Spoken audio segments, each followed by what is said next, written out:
تسويق الطحالب. رحبوا معي بالدكتور أحمد المزروعي.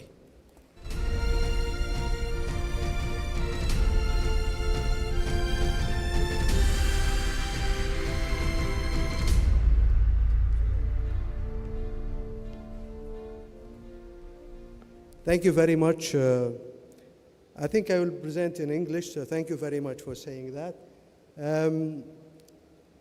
I'm very delighted, first of all, Assalamu alaikum wa rahmatullahi wa barakatuh. Honored and delighted to participate in this important conference.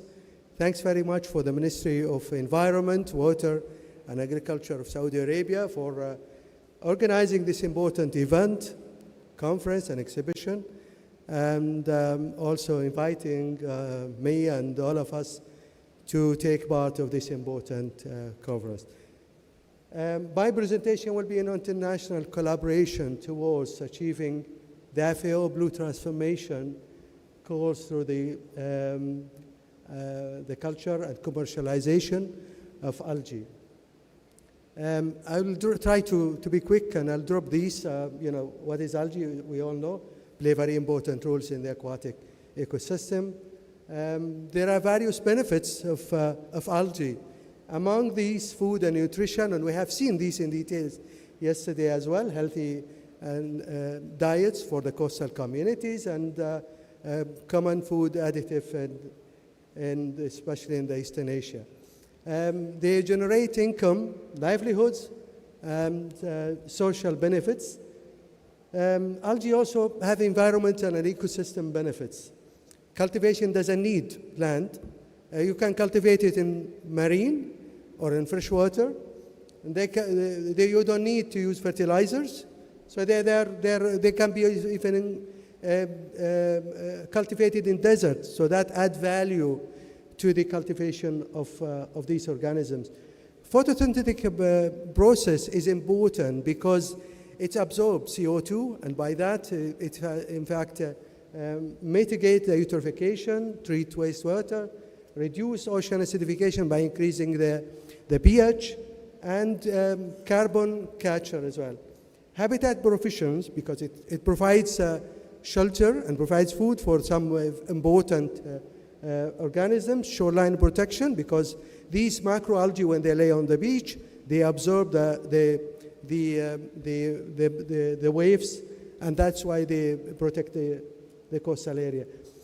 Algae as well, they provide benefit to aquaculture. In fact, with the issues that the public awareness or the public information or the defensive information from the environments, that aquaculture, in fact, is not friendly to the environment. But cultivating seaweeds, in fact, gives the other message. So that's why it's very beneficial, in addition to the feed to the most important species like abalone and others. And there are other utilization. In fact, we have seen these yesterday in the presentation. Let me go to this one quickly. The production from aquaculture. We see the data from 1990 to 2019. Within 30 years, the production of aquaculture increased from about 20 million tons in 1992 to about 120 million tons in 2019. So within 30 years, we have seen 5 or 6 folds increase in aquaculture. In 2019, one third or 30% of the production that is generated by algae. Although it is very low value commodities, but still it's contribute. It equivalent to 5.4% of the 275 billion US dollars of the world production of aquaculture. And that is almost like 15 billion US dollars. So although the percentage is small, but still it's considerable amount of money. Here, the story of cultivation, algae in general, we're starting from 1950 towards 2019. We started, the curve started evenly distributed from 1950 towards 1990, where we relied mainly on the cultivation from the natural. But then aquaculture started to be significant, producing algae, and we see this huge increase from 1990 towards 2019. In general, the aquaculture production increased by 1,000 times from 1950 to 1990, from 34.7 thousand tons to 34.7 million tons in 2019. The majority produced coming from Asia. Asia produced 98% of the total, the global production, from both the macro and micro algae. And the leading country producer is China. China produces itself about 57% of the total production in the world. Indonesia comes a second, although it is half of what is produced by China, but it's still very considerable, 28% of the total or the global production. And then the rest of the world, significant, especially in the microalgae. And we see the leading countries are the Asian countries. Again, that is for the 54 countries, the table in the right side.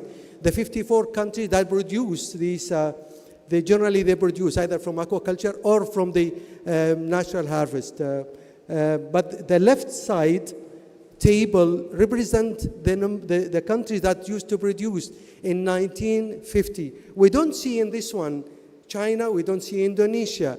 That is why in 1990 the aquaculture started to increase and produce dramatically. Here we can see Morocco, still Morocco there in the right side, but probably the aquaculture is not introduced strongly in some of these countries. Here I cannot see this very much. Yeah, the global total fisheries and aquaculture production in 2022, the total number of production, we reach the latest data, 218.4 total production, and that is a new record. 182 million tons of aquatic animals and 36.3 million tons of algae. The 35.2 from aquaculture, 1.1 from the natural harvest. We can see what is significant here. There is more reduction in 2020 data or the numbers, especially in the capture fisheries. And that reduction is due to, in fact, to the pandemic. There is more reduction. But here we can see, again, I'm showing here 218.4. The total production is increased, the new record. Animal production totally increasing. The capture fisheries as well increasing. Aquaculture increasing. And algae protection increased 36.3 metric tons. Sorry, I think there is a typo. It's 96.9 from aquaculture. It's not 66. Why algae are important globally? The first point need to be highlighted, the increase in the world population. The figures or the estimation between 210 to 250, the estimation that world population will be increased by 43%. We need, with this increase, we need about 60% more food. And we need to increase the food while we have food gap about 56%. We also have gap in the land availability for aquaculture. So that's a big challenge. In addition, if we add the climate change impact, then we need to pay attention to anything. We need to increase the production. We need to diversify. We need to produce food from algae, from anywhere.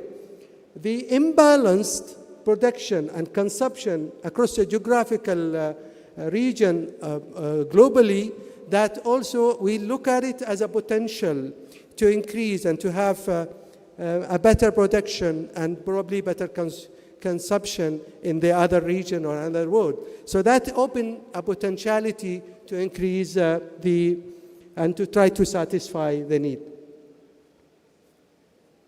Yes.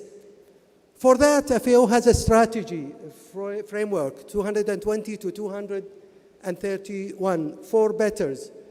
Better production, better nutrition, better environment, and better life, supporting the SDGs 2030 for sustainable development through transformation to a more efficient, inclusive, resilient, and sustainable agri-food system for better production, better nutrition, better environment, and better life, leaving no one behind. That is the FAO strategies in the 2022 to 2030. These are the key areas to address each one of these betters. So I'm not going to go through all these, but these are key areas. The blue transformation is a vision of the aquatic food system in FAO. It's a roadmap, 2022 to 2030. And blue transformation is a vision, FAO work on aquatic system, for the transformation of aquatic food system to be better production, better nutrition, better environment, and better life for all. It aims also well to satisfy the biggest and the increasing demand of aquatic food to feed the world. It's also recognized, as I mentioned, the SDGs 2030 agenda. It has three core objectives. The first one is feeding the world through aquaculture intensification. And third one is transforming fisheries through better management. And the third one is improving fish value chain efficiency, viability, and inclusiveness.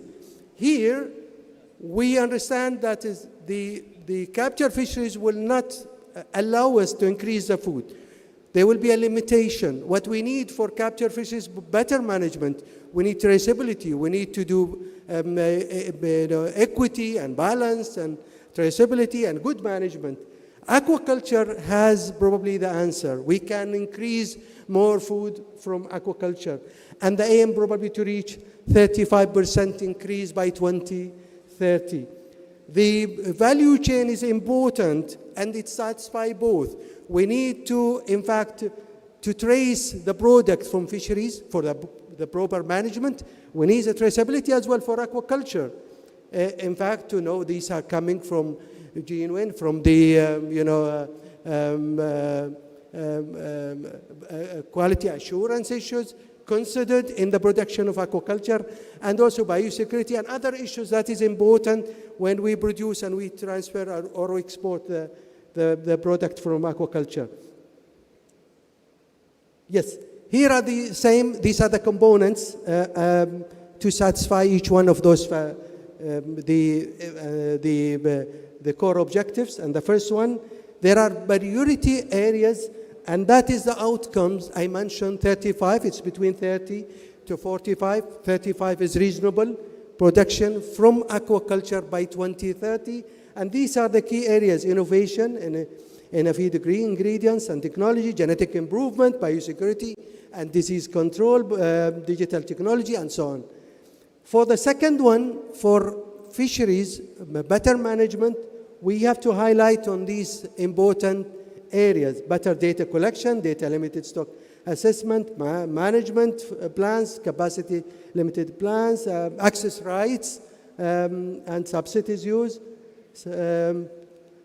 subsistence use, innovation, climate change mitigation, adaptation, integration, and good management, fighting IUU.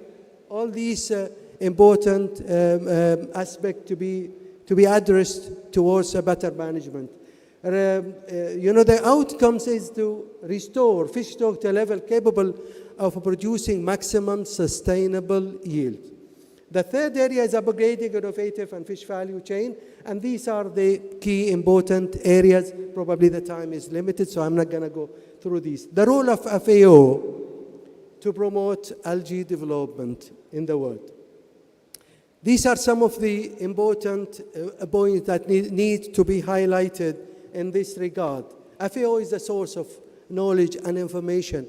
I have shown you the data and the information. FAO has a bigger picture. FAO can assist countries and can work with countries, with regions, to promote the cultivation and increase the productivity, production from algae and from other resources.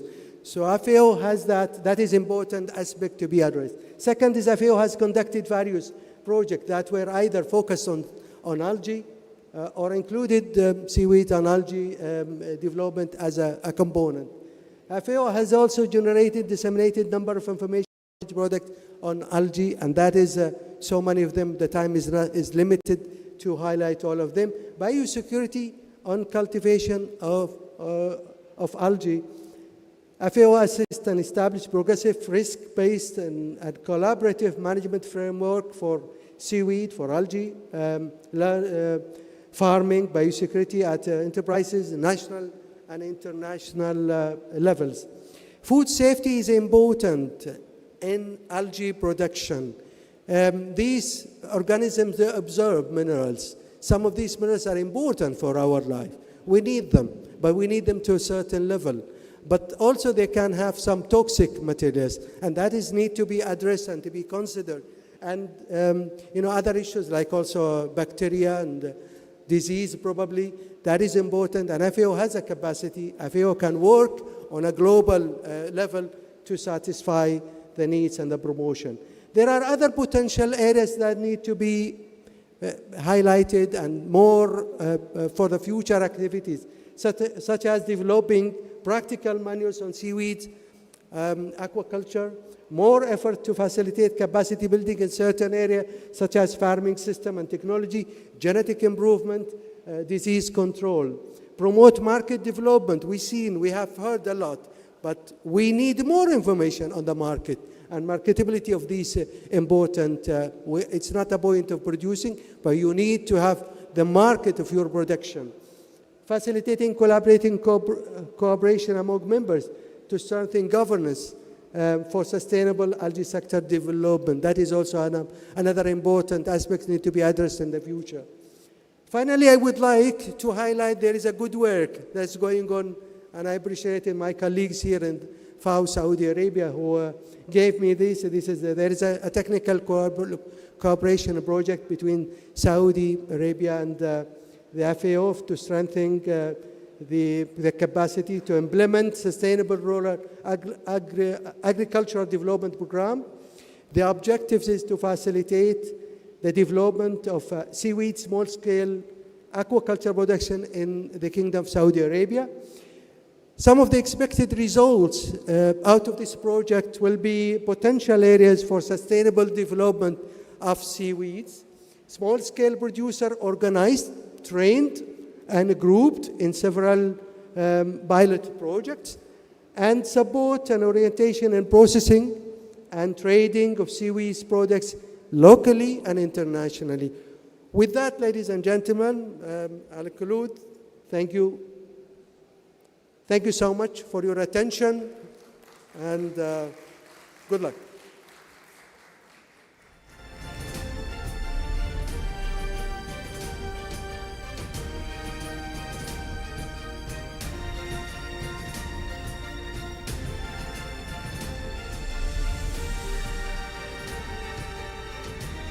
Ladies and gentlemen,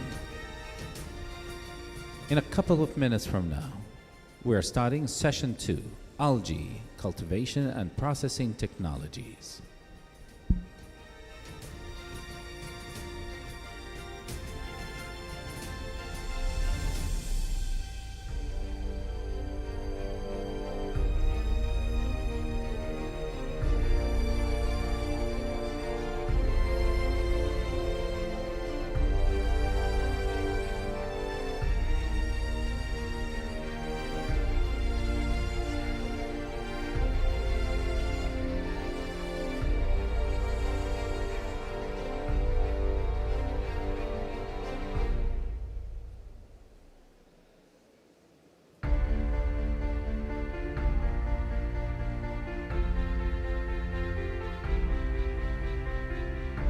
Our first speaker is Dr. Louis Costa, Chief Operations Officer, A4F.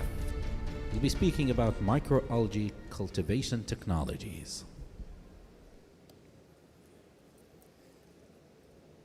Good afternoon, everyone. First of all, thank you very much to the organization for the kind invitation for us to be here and to present a little bit of our work, and for me to give you some ideas, some concepts on microalgae cultivation technologies, which is something that I've been working with since 14 years now. Going right into the presentation. So first of all, let me give you some highlights about ourselves at A4F. So we are a company that essentially is specialized in the DBOT process. So we design, build, operate, and transfer commercial scale microalgae and macroalgae cultivation units. So this means that if you want to become an algae farmer, you can come to us and we will assemble the cultivation unit for you and even train your team how to run it. This is our core business, and besides that, we supply also technical services, technology and consultancy in all things related to algae, also in the scope of fermentation and biorefinery of algae biomass as well. So we have a booth here, so if you want to come and visit us, just exit this hall and turn left, and we'll be right there looking forward for some interesting discussions. Okay, so our company was founded in 2008, and we are about 50 people. We are dedicated not only to R&D projects, which is how we develop our technology in several areas, and then we also have our commercial part of the company, which is supplying technology and commercial scale production units. So just for you to have a look at our portfolio, our track record in R&D projects that are developed together with other companies, with universities, with research institutes. Some of these projects are funded by the European Commission and others by national governments. So the range of topics is quite high, from the technology for cultivation to different products to tools for cultivation itself, preventing contaminations, you name it. We have a long track record in this. And for microalgae species that we have already cultivated in the past at pilot and industrial scale, more than 20 species that we have worked with so far. So we are well versed in different kinds of applications, of markets, and also of algae species. For seaweeds, which we also work on, our track record is not so extensive because we started working on this for about 5 years now, but we already have some experience at pilot and industrial scale cultivation for these 4 species. So the resources that we used to put at the availability of our clients are our innovation laboratory in Lisbon, and also a pilot unit that's about 10 cubic meters in capacity with different kinds of cultivation technologies, and this is how we develop standard operating procedures or test what's the best technology for the cultivation of a particular species. So a lot of different activities are done here, also contract research for different customers. And we work with multiple technologies. I'll go into this a little bit more in the next slides, but we work both with open and closed cultivation systems. Depending on the project, on the location, on the purpose, we select what the best combination of technologies is for each case. So all of these resources that we have are used for our core business, which is to generate algae farmers around the world. So we have some industrial projects in our portfolio. This is the first one. It was developed in Portugal with a cement company. It's the Alga Farm. The company is all microalgae. So we were associated with this project until 2015, when the client took over. It was completely autonomous, and until today this unit is still running and producing valuable biomass. In this project, we developed industrial scale cascade raceway technology, so open systems completely different from the previous one, which was closed tubular photobioreactors. So already this technology has been used on industrial scale in another project. And this is our first seaweed farming project that we developed for a customer in Portugal, in the north of Portugal, and this is currently in implementation stage. And the last one that I want to show you is the Algatech Eco Business Park. This is the largest microalgae production facility in Europe. It's 14 hectares in size. And it is located just adjacent to a chemical industry, a former site of Solvay, Belgian multinational company, and working in synergy, integrated with different streams going from one side to the other, taking what used to be wastes now as raw materials for cultivation of algae. This is a multi-technology site. It has both closed and open systems growing the algae. And this is a very important project for us because it represents one of the things that we have targeted since the beginning of our company, which is to use algae production as a tool for circular economy and for decarbonization. And this is exactly an example of such a project. So, as you know, microalgae are capable of taking CO2, also nitrogen and phosphorus from effluents and using them as their raw materials for growth. So this makes it possible to have this integration with other economic activities and to have a cost reduction on algae production and simultaneously a good environmental impact for the traditional economic activities. So it's a win-win situation for sure. And this is just this project, the Algatech Eco Business Park. On the left side here, the algae production, and on the right side, the industrial perimeter where sodium chlorate and hydrogen peroxide is produced. And you can see that water, salt, CO2, nitrate, these are all flows that exist that travel from one direction to the other, thus generating this symbiosis, this circular economy approach for the cultivation of algae. And this example can be replicated also in other locations and with other economic sectors. So we are already accustomed since 15 years ago of doing this. And it's for us possible to identify for different economic sectors replacement of raw materials currently used, also replacement of end products that your industries might have and that can be perhaps replaced by more sustainable sources by using algae biomass. And on the other hand, we can also do an assessment of existing industries and identify what are wastes today and can be valorized tomorrow as a way to promote the cultivation of algae biomass and valorizing that into different products, into different markets. Okay, so onwards to microalgae cultivation technologies. Now, the first thing I want to highlight is that cultivation systems are very important, but they alone, they do not make a production unit work. So it's as important to have all the auxiliary systems in place.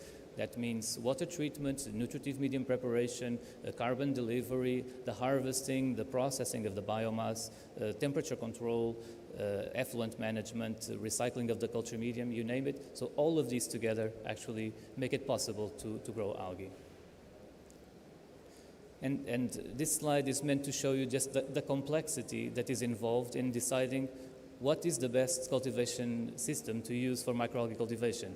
A lot of people ask me this question, and I always give them an annoying answer about this, and the answer is it depends. Depends on the context, depends on the location, depends on the purpose of the unit. So here I try to show you a little bit the complexity that is behind this, the number of variables that are involved in this type of design, of selection of technologies. So you see here all the individual variables that affect the production of a particular species, and these are all governed by two main things. On the bottom, it's the purpose of the unit, and on the top, it's the geographic location, which influences the climate variables, but not only the climate variables. And in this case, so you can see also the connections between the variables. And we are just talking about autotrophic growth of algae, so based on CO2 and light.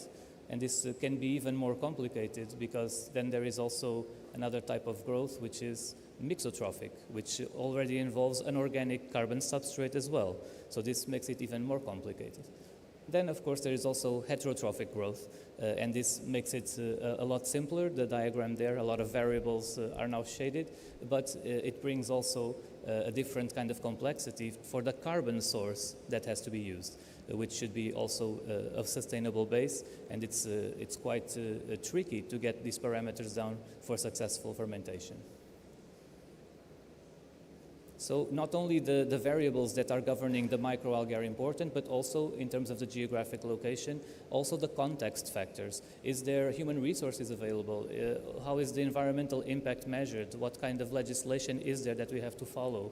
What's the water available for the cultivation? So all of these questions must come together for a successful design and for the selection of the best microalgae cultivation system.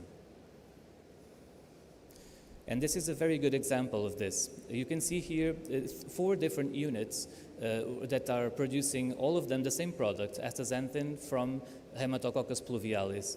And if you have a look at the pictures, you can see that the technologies used, they are very different. You can see that the first one is outdoor tubular photobioreactors in a place where there is a lot of sunshine in Israel. And the next case, we are talking about Iceland. So also horizontal tubular photobioreactors, but now using artificial light.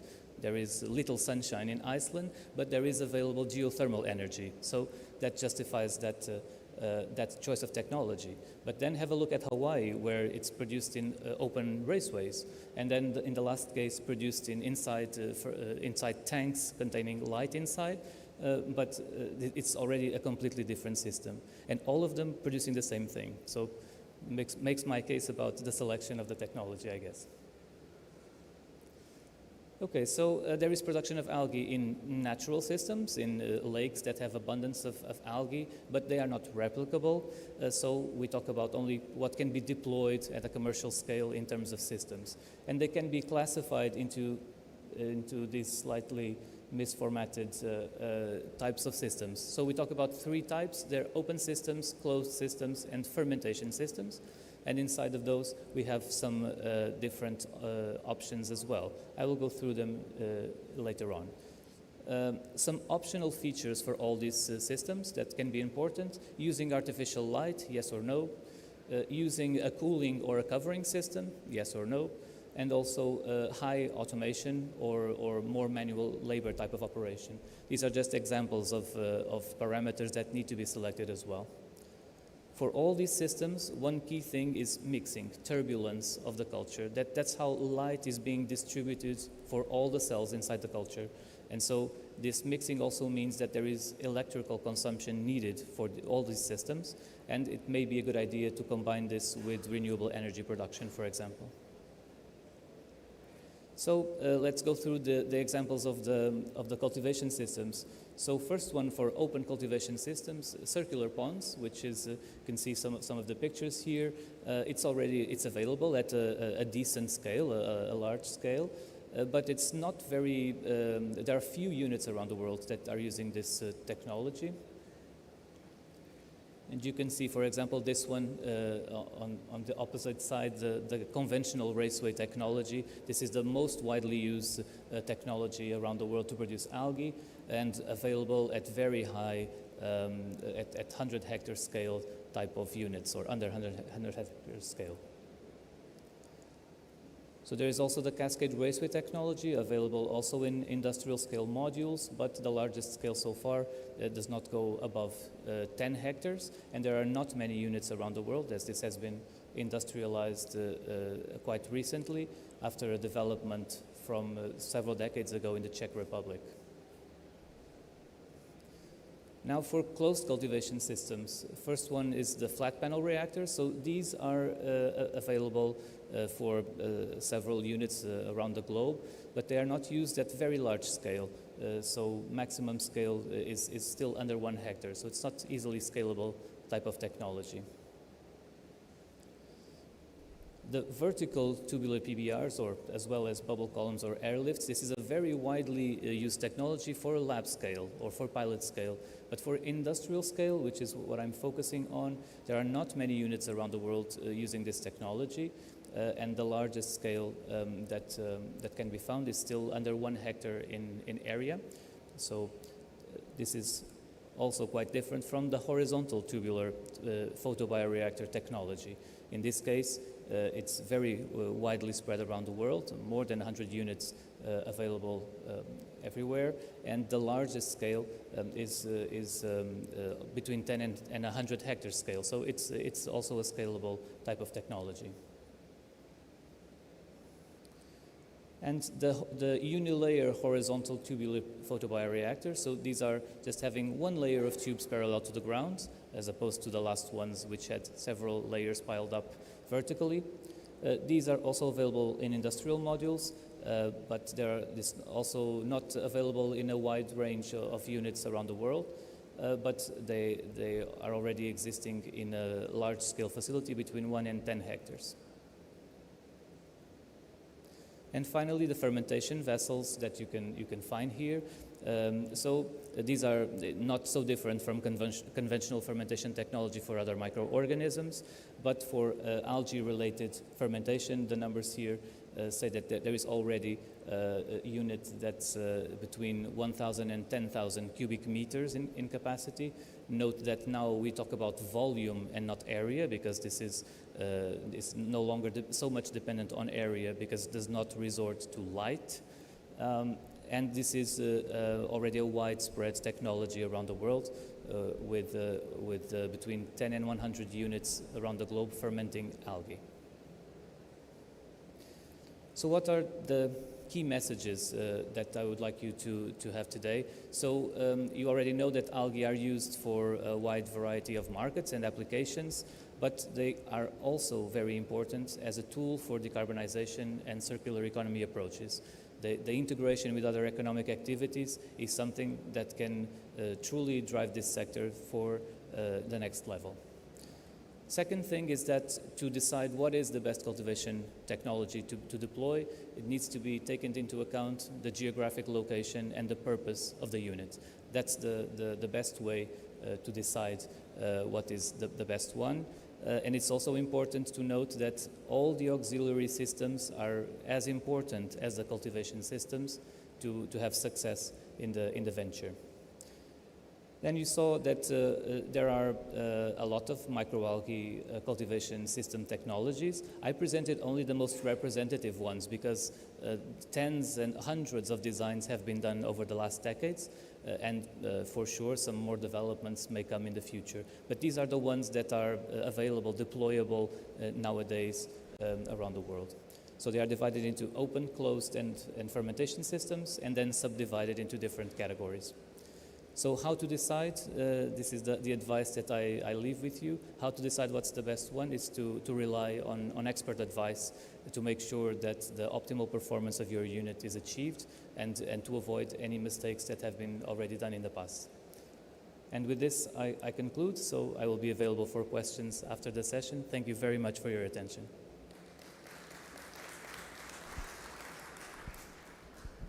Thank you indeed.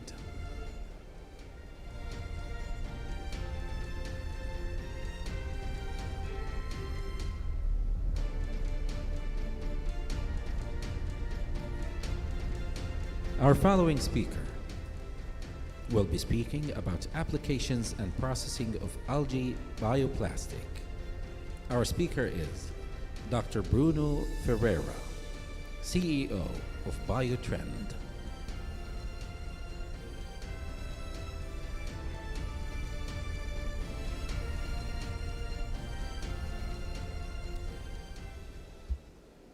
Hello, good afternoon. First and foremost, thank you so much for the invitation to participate in this conference and enable me to share a little bit of our experience in the production of bioplastics using microalgae. So as a disclaimer, I come from a completely different world than has been discussed in the last presentations. I'm definitely somebody that has more than 2 decades of experience in fermentation, so no light involved. But what we've learned and what we realize is that fermentation does need materials that are produced in plants, and that the most productive plants that exist in the world are actually algae. And I will address that. So Biotrend has been an independent company since its foundation, but 3 years ago we have realized that we shared a lot of values and approaches to the development of technology as A4F. And 3 years ago, Biotrend has joined the A4F group of companies. And as you can see, from a technology development point of view, that makes a lot of sense. So in the top, you have the A4F specialties, and in the bottom, the Biotrend core know-how. And we cover with both companies several stages from applied research, contract R&D and technology development, and finally transferring the technologies and the processes to commercially relevant scale, both for autotrophic systems, meaning systems that require light to operate and that are able to use CO2, as Luis mentioned, but also the fermentation systems, which do not require light, which do not capture CO2, but which are able to use sustainable and renewable sources, raw materials, in order to grow microorganisms. And this is actually the core technology.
Now, relating to algae, we don't see ourselves as an algae producer, but as a producer of a specific product in which algae can play a role. So we don't tend to look at the algae at the center, but as a means to do something. And as Louise also mentioned, to choose the right technology, you need to pay attention to a number of constraints and a number of factors. Of course, the product you want to produce, the climate and geography where you want to produce, because that impacts not only the conditions to run the production, but also the raw material that you have available. The social environment, for example, how easy is to have access to the human resources which are required to implement a specific facility and technology, and whether you want to use the whole product or just a fraction of it. And if you just want to use a fraction of it, which is the kickstart of the project, what will you do with the rest of the biomass, leading to biorefining options as well. And now diving into bioplastics. This is a very popular and well-known cover of National Geographic. And you see a plastic which is shaped like an iceberg. And there's a question there, which is kind of a provocation for us to think about, which is planet or plastic? And that makes us think, but I hate the question. Why not planet and plastic? And that's exactly what we're trying to do. Realizing the problems that plastics have brought, but also being very much aware of all the things that wouldn't be possible if plastic didn't exist, which affect our lives. If you think on the food supply chain, for example, which is not only convenient, but deeply necessary to transport foodstuff from one place where the production is feasible to another where it's not feasible. If it wasn't plastic, probably we wouldn't be able to have the food production chain with the quality and safety that we have today. Think only a bottle.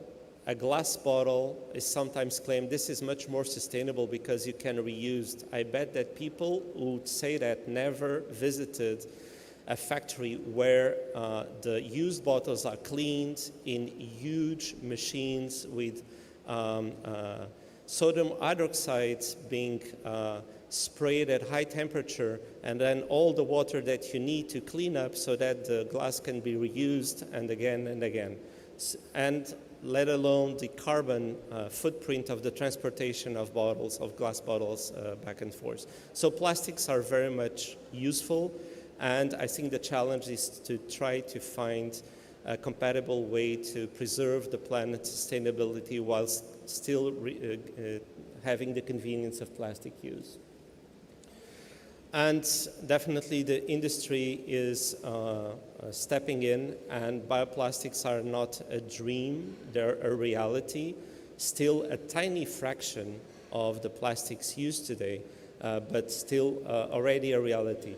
These are numbers which have been compiled by the European Bioplastics Association and reveal already the size of the market, but also some of the aspects which we need to take into account in order to make sure that we know what we're talking about. What's a bioplastic after all? And bioplastics sometimes merge different concepts, like a bio-based plastic, which means a material which has been produced using a renewable resource, and then a biodegradable plastic, which is a plastic that can degrade in the environment. But you can have bio-based plastics which are not biodegradable, and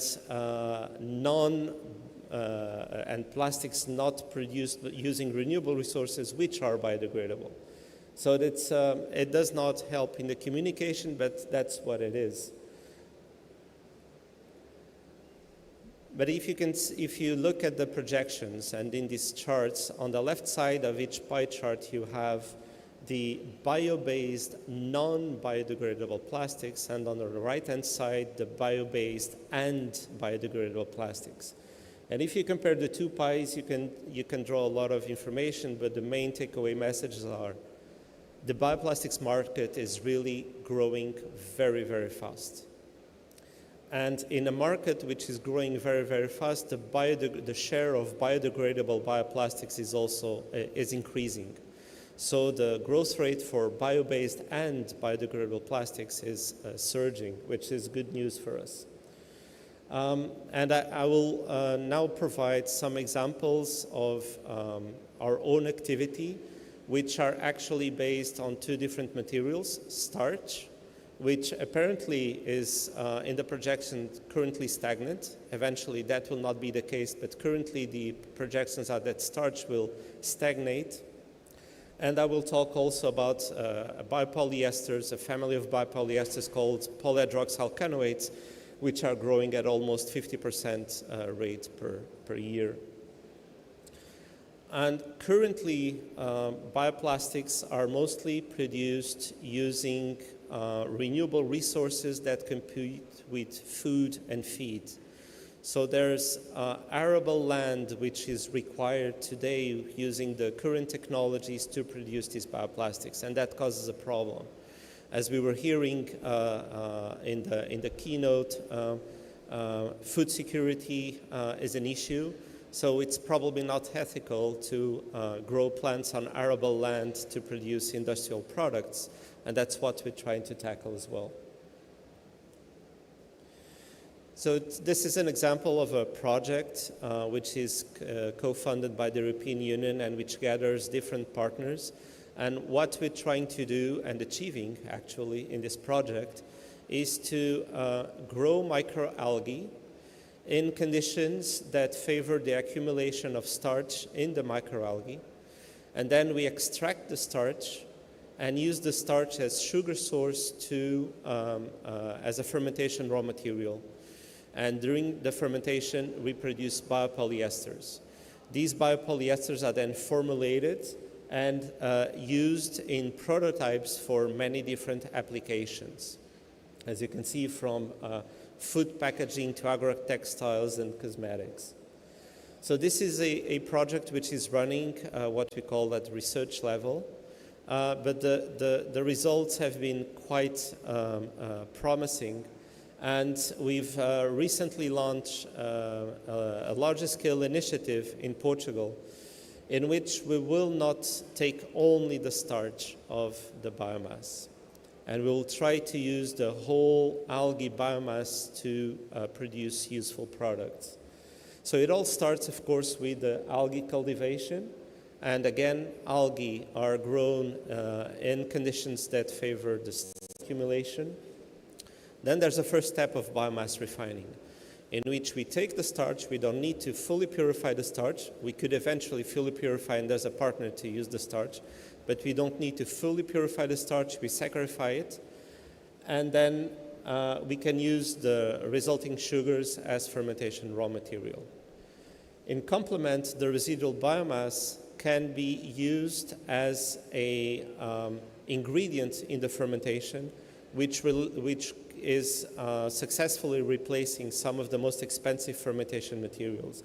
And so by using both stream starch and non-starch components of the biomass, we actually get an excellent fermentation raw material to produce polyhydroxyalkanoates.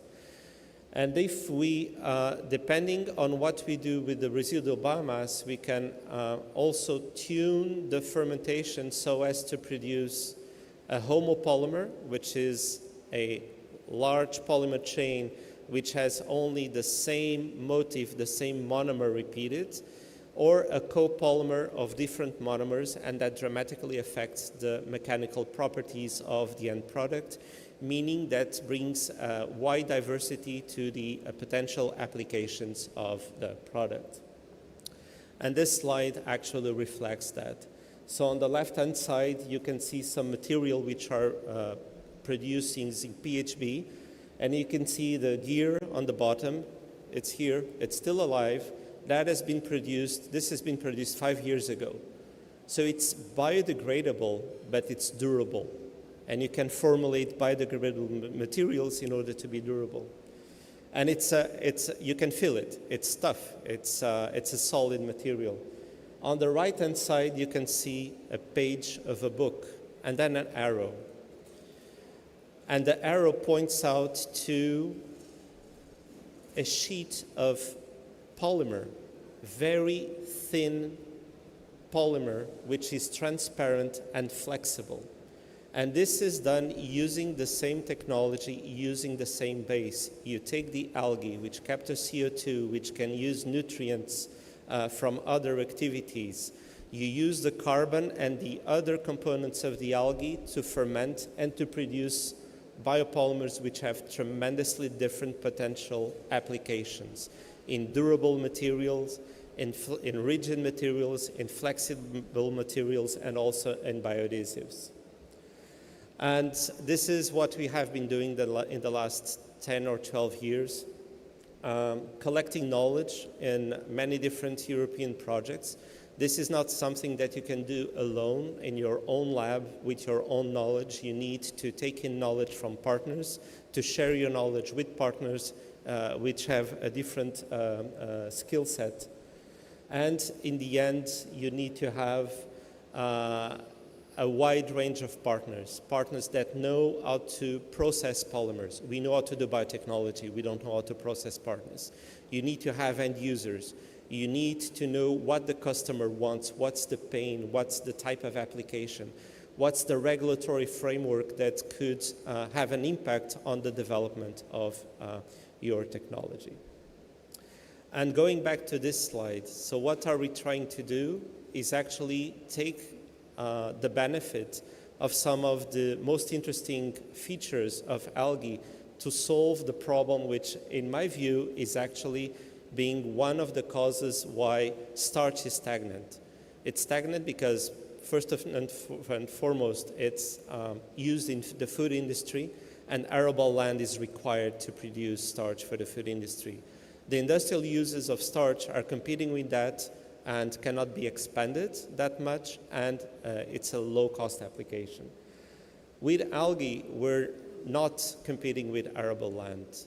And if you take the amount of arable land that is forecasted to be used to produce starch and PHA in 2027, that amounts to 435,000 hectares. If you produce the same products but using algae and without breaking any records, you will decrease the area required to 160,000 hectares. And very important, not only you reduce the area which will be needed, but you don't use arable land. I think that's nice. And of course, in order to do that, you need to produce algae in a way that you can produce in large volumes and low cost. So this is why we are partnering very much with A4F, which is testing new concepts for aviation biofuels, and it's the same. So you have a kind of a high-end application, but you need volume, you need area, you need low cost, and you need circularity. So you need, it's very important for us also to develop these concepts in which to use existing streams from existing activities. So if you have a chemical plant with CO2, with liquid effluents that can potentially be used, sometimes these cannot be brought to the production of foodstuff, but they can definitely be brought to the production of plastics, which have an industrial use. And thank you very much for your attention. We are on the booth right on the left and be available to meet you and ask any questions you may have later on. Thank you so much.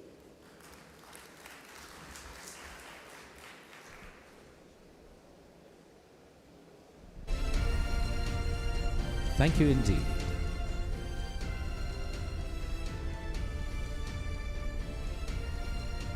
Our following speaker will be speaking about cultivation and applications of algae for aquaculture.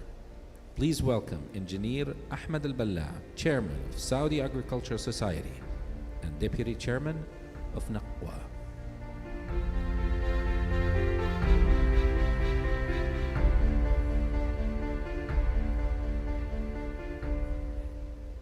السلام عليكم ورحمة الله وبركاته. بسم الله الرحمن الرحيم. الحمد لله والصلاة والسلام على رسول الله. I will talk about what I usually say the baby milk for all the larvae and the production in aquaculture. So I will talk about algae and the application of microalgae and macroalgae in aquaculture.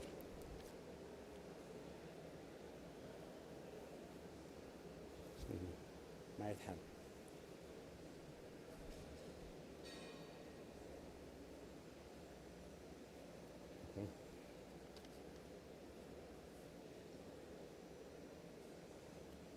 Okay, good. Now we are back in track. Huh? So application of algae and for aquaculture, that's the presentation of mine today. Contribution of micro and macroalgae in aquaculture. This has been used since the inception of aquaculture, so it's not a new subject for aquaculture people, but it was good that we share this knowledge with my audience here. Macroalgae can provide direct and indirect nutrition for aquatic animal, immune stimulant for disease.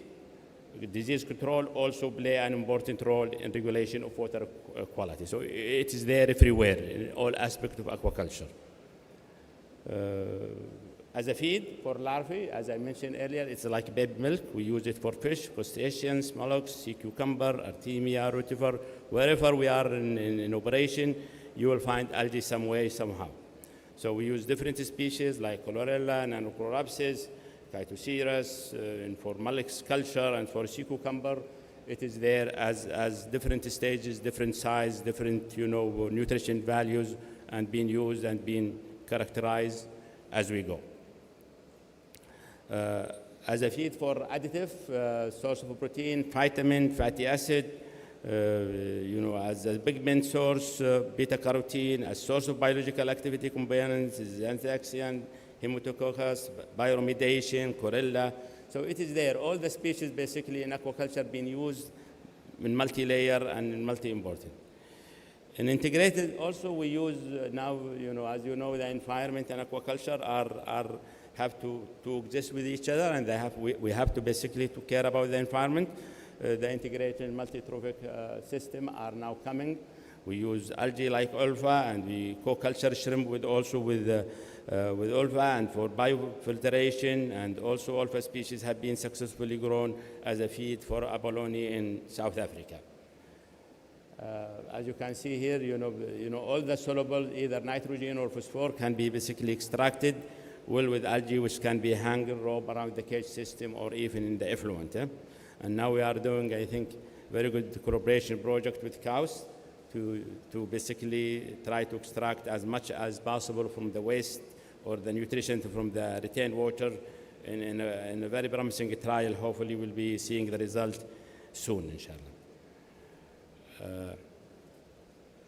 As I mentioned, it is like the baby milk. In shrimp, we've been using this since even, after the nobli hatch in 2 days, and after the egg of the shrimp is hatching, and you get in the zoea stage and myces.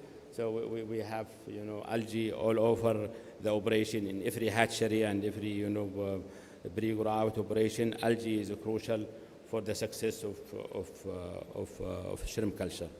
Also in fish larvae, nanochlorapsis is being used, as feed and essential for the early stage of the fish. And we have a mass production system and raceway and bioreactor, and we do concentrate them and we use it.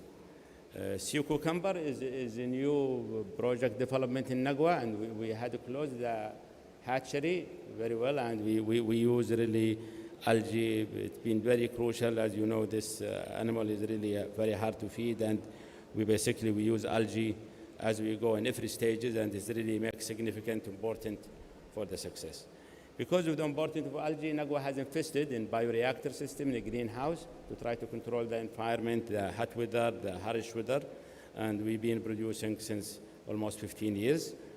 We had gone into a nice commercial project for producing beta carotene, but unfortunately this project did not go through simply because of the cost of production of other sources was outbeating the natural production in Saudi Arabia, and there are better utilization for the area and better economy of scale through shrimp farming. But we had proven that we can produce beta carotene in commercial size in big farm. We go up to 385 hectare in operation at certain time, and there was really solid collection of this material in a daily process. But as I say, there was better utilization for the land, so we convert all of this into shrimp farming. Alpha was also used as a bioremediation in shrimp farming. We had some trials. We see really the benefit of co-culture, shrimp and alpha, and it shows significant improvement in survival. And as I mentioned also, we had also tried to use algae, macroalgae especially, and seaweed as bioremediation, and we are working intensively in this. I think this will be multi-need. As we remove the soluble from the nutrition of the shrimp, we also can produce product, hopefully can be used in feed for shrimp or animal feed. Trial has been all over Nagua, here and there, and all the results are promising. Hopefully now with the collaboration with cows, we will be able to basically scientifically confirm this information and finding, and we can basically, move into commercial project very soon, inshallah. This is a summary. We can use Danilla, we can use Nanochloropsis for animal, and there are, as all the indication now in Saudi Arabia, we need green matters coming from seawater, and this probably will be the only plant-based, production that does not need the fresh water. As I mentioned, this is basically the milk of the baby of aquaculture, and this is this. Thank you for the time and the audience. Thank you.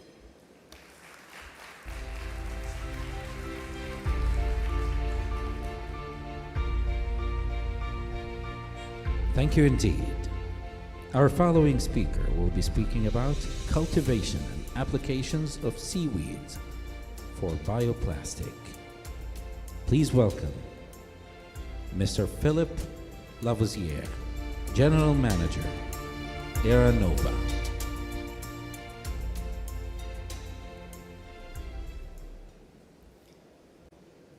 Good afternoon, everybody. Thank you for invitation. I will mention that United Nations this week we are speaking about the plastics and the plastic pollution.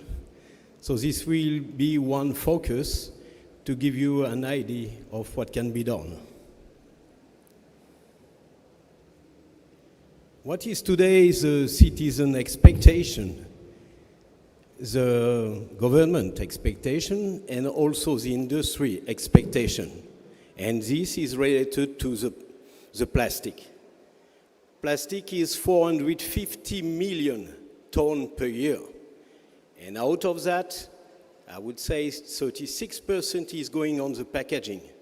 And unfortunately, a lot of it is going in the ocean. So what are the concerns today with the climatic change? Many of them are the following. First, the plastic pollution, 8 million tons, ends up in the ocean, which is dramatic. Second, due to the climate change, there is also pollution from some algae. The Ulva lactuca, since we speak about it, is one of the polluting algae in different places of the world, in China, in many places of the world. The other one that we mentioned, and you are concerned, is feeding 9 billion people in 2050. And the last issue is to feed those people, is to keep the land, not to use the land to make plastics. So that was the starting of our thinking. Of course, this is also relayed by the regulation. The regulation in the plastics is very hard. In Europe, every year you have new addition, and the tendency is to remove the single-use plastic, but not only.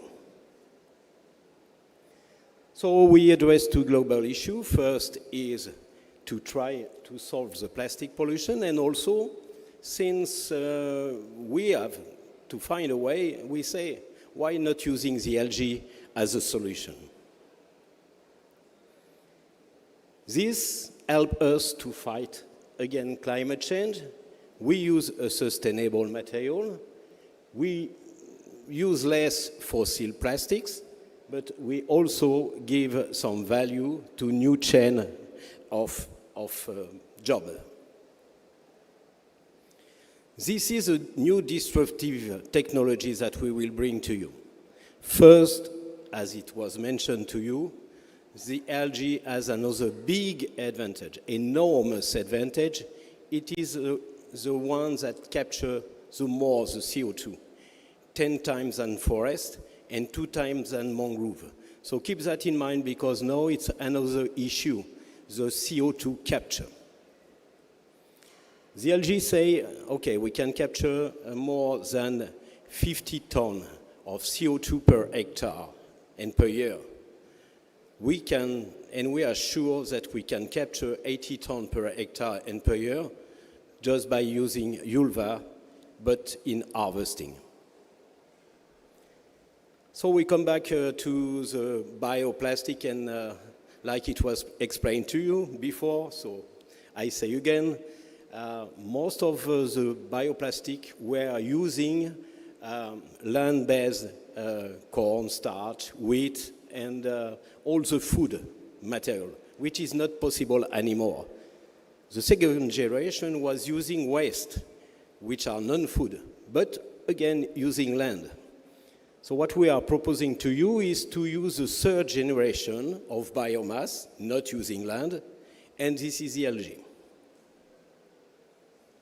So what is the purpose? The purpose is to say we will totally integrate the production. And the production is starting from the biomass, which is one. Then as was explained yesterday, the good thing is to get totally integrated in order to get more added value, not stop one brick to the other brick. The second part is to make the extraction, that means the biorefinery of the biomass. So we'll explain what we do. And finally is to find the markets that are demanding. So as I say before, everybody is producing material, but everybody has to pack the material to save the product for long distance and long time.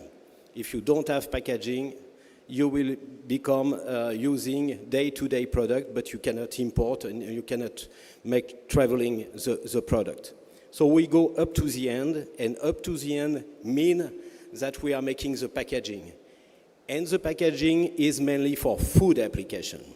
So we are doing rigid packaging, flexible packaging, and those markets that we address are for the cosmetic, for the food, and for all the technology.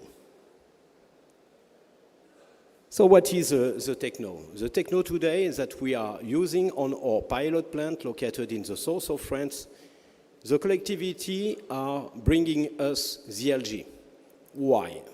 They pay 3 times for the algae, for the pollution of the algae. They pay 1 time to collect. They pay. They pay 2nd time for transportation. They pay again. And they pay a 3rd time to make the treatment of the algae.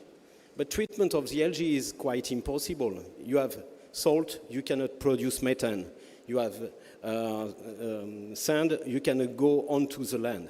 So what are they doing today? They are putting underground and they wait. So it's again a pollution. Second, with the algae we get, we can put them on a raceway, so we don't put raceway. So it is inland, not offshore. Inland, you say, okay, you are using land, so you are contradictory with what you say. No, we are using industrial land. The lands that are removed from the traditional industry, we can use it to place or raceway. And the algae is enriched. That means we change the algae structure, the metabolism. When you use your reserve, you reduce your protein, but you create sugar. So we can adapt the algae. This is one topic. Second, we make the treatment of the algae. Of course, when you want to use algae in packaging, it smells and it has green color. People like the color, but people don't like also the smell. So we make a special treatment, but the special treatment is not with any chemical. And finally, we make the granule. So you have the life story of the algae. On the left side, we have the algae coming out of shore, which is dark green. Then we change the metabolism. It's become light green. Then we bleach it, we granulate it, we extract. The point is that we use all the algae. A part of it is starch, and the part of it is the fiber. So we are using 100% of the algae, and finally we get the products that are on the side. So we have different products. We have 4 kinds of products, which are biodegradable, which are compostable, which are durable, and all the composites. So we are using all the plastics that is needed today in the packaging industry, but not only in the packaging industry. So we can use any converter in the world can use our material and making their own product. So for example, we are able to make bags, we are able to make bottles, we are able to make glass.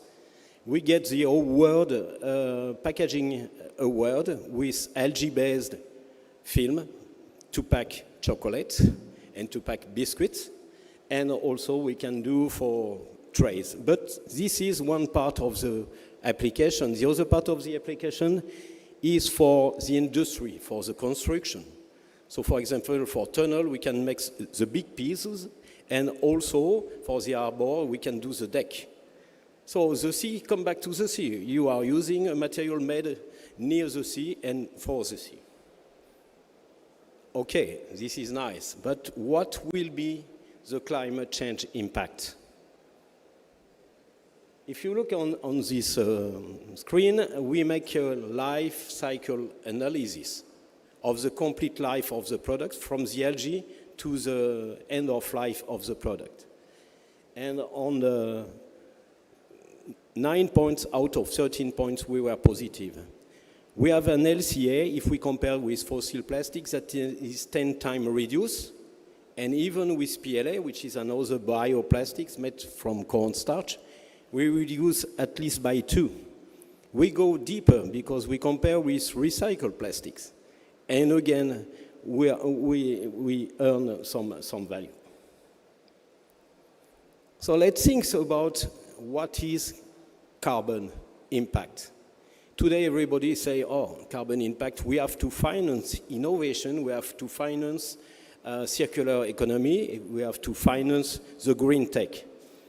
All the economists say, okay, if we have to do that, we will have to impose a tax.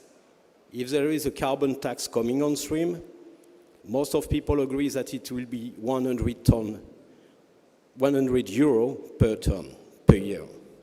That means if you have 100 hectare land, I don't speak about earning money just by making bioplastics.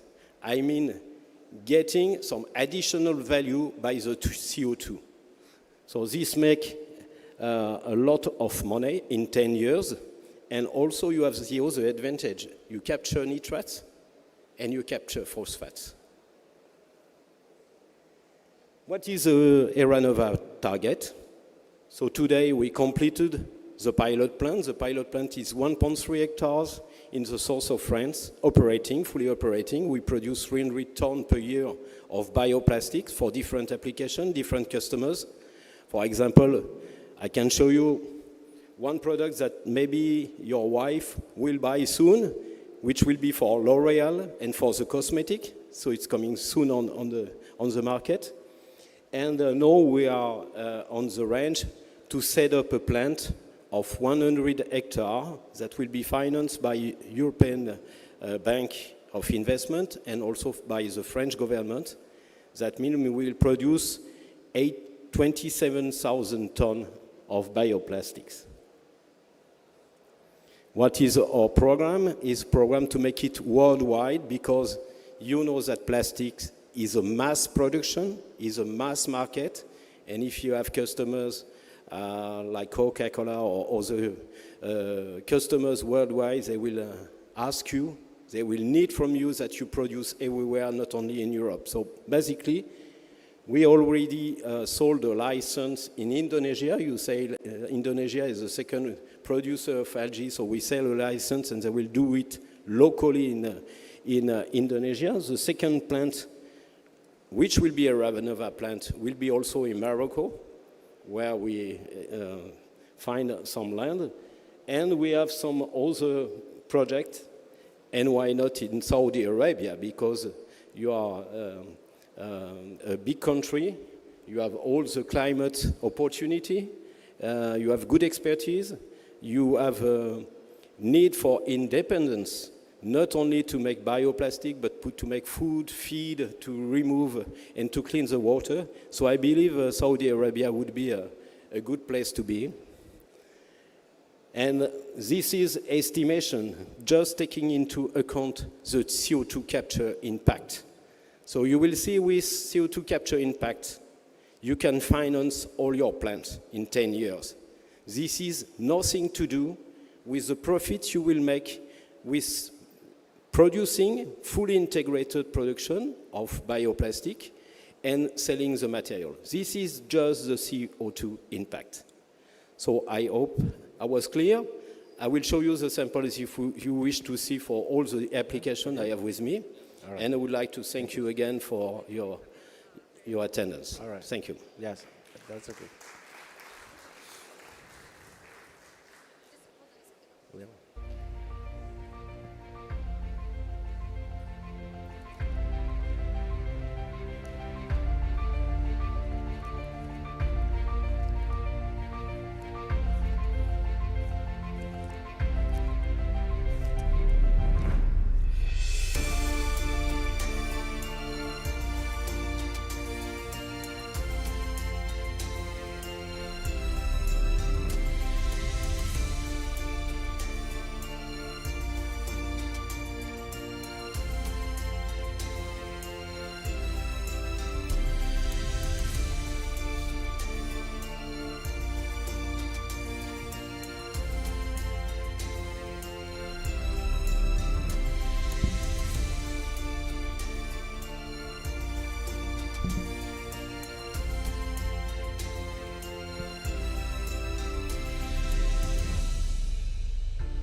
And now, ladies and gentlemen, we'd like to invite the panelists to the stage. This session will be moderated by Dr. Claudio Fuentes Grunwald, the Algae Program Director at KAUST.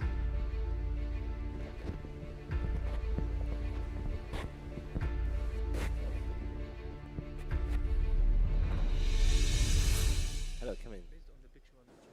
Okay.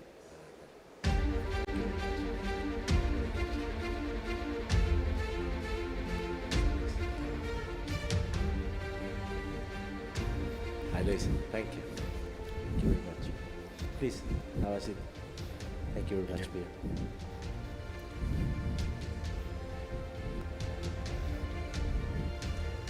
Thank you, Doctor. Please, have a seat. Please, have a seat. All right. Well, first of all, thank you very much to all the speakers. It was really nice to hear and to share your knowledge, your expertise in different fields. And I'm really honored to moderate this session. Okay, I will ask some questions to all the speakers, and the idea would be to try to make an interaction and try to understand the question and what you can see that it would be useful for KSA, for Saudi Arabia. Right, so I'm going to start with Dr. Al-Marzuri. So, as you know, the aim of FAO and the UN is try to reach the goals of sustainability, to produce feed, in order to feed the humanity at the very end. So, according to your knowledge and your experience, how algae can support the 2030 agenda for the blue transformation? I think that's a good question. Certainly, like you have seen in my presentation, that the demand is more than what we are. The demand is much more.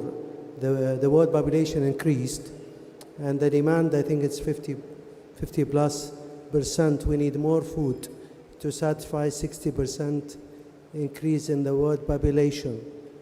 So we need to diversify, not only to increase. By increasing, by having algae in the food, in the menu, as a food additive, that would also assist. And like I said in my presentation, there is imbalance between the producer and the consumer. There is a potential that we need to enlarge the producer, enlarge the consumers. That is in the feed. That's for the food. But also it is added to the feed. So when we need more protein in the feed production. If we can get it from the algae, that will be much useful. It will help us because we are now in aquaculture.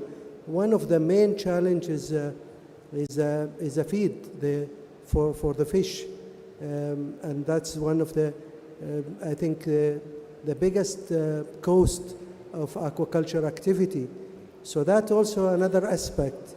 You need, in addition to the disease, so you need from wherever we can gather these important added part of the feed in the food. Wherever we can diversify the resources, that will be useful. For Saudi Arabia, I think it is the perfect moment. If not Saudi Arabia, who can take the lead and try to find options, who could make it? I think they are doing an excellent job, and I think that is very important to support the major enlargement and activities of aquaculture. I have seen, in fact, in Nagwa, how they're raising fish and they diversify species. So I think it's a perfect moment to go in this direction. And whoever can do at the end, we will enlarge, we can expand, we can have more options in life. And that it's not only one country or 10 countries, it's a global effort to try to satisfy the demand that we need 30 or 40 years from now. Thank you. This is interesting, and I would like to mention that in your presentation, actually, the title was how we can cooperate together. So how this internationalization.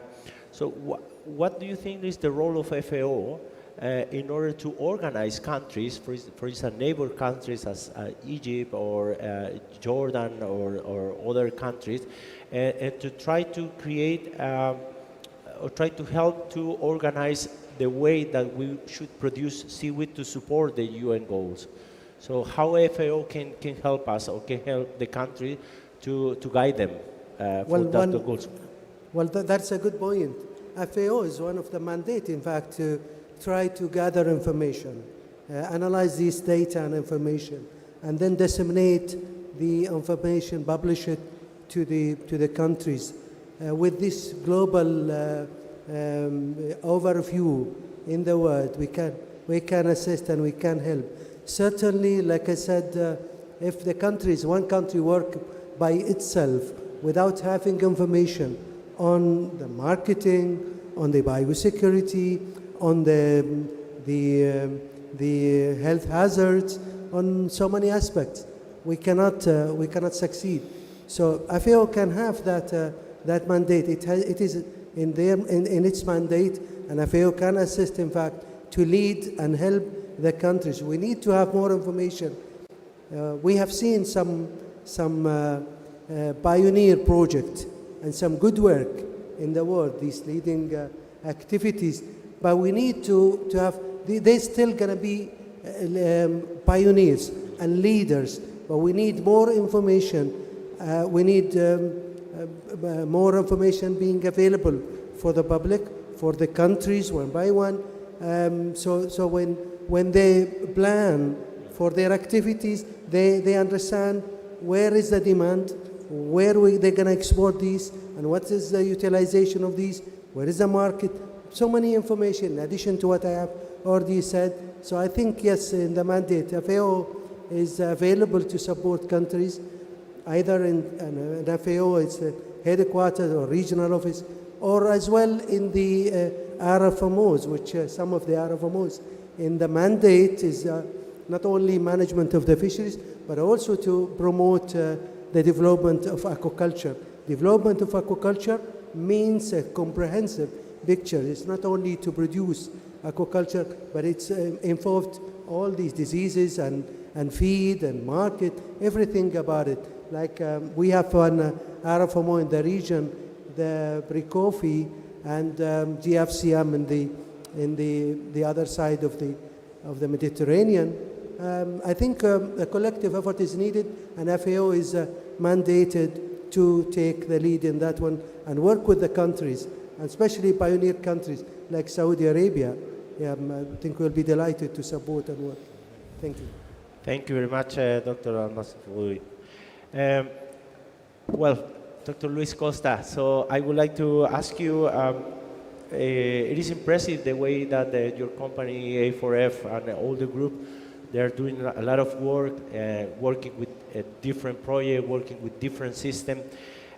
So according to your experience, and this is the annoying question that they ask. So what do you think will be the best, or what is the system that you can see that will work best in Saudi according to our natural condition that we have in this country, the harsh condition that we have in the environment? What do you think will be the best of the system to produce microalgae? Indeed, Saudi Arabia, we saw it already in these presentations, the potential is huge for production here. The climate conditions you have a lot of solar radiation. So this is both a blessing and a curse. So it's a blessing because light is required for the production of biomass, but of course it also means a lot of heat, and temperature can be sometimes the enemy for algae production.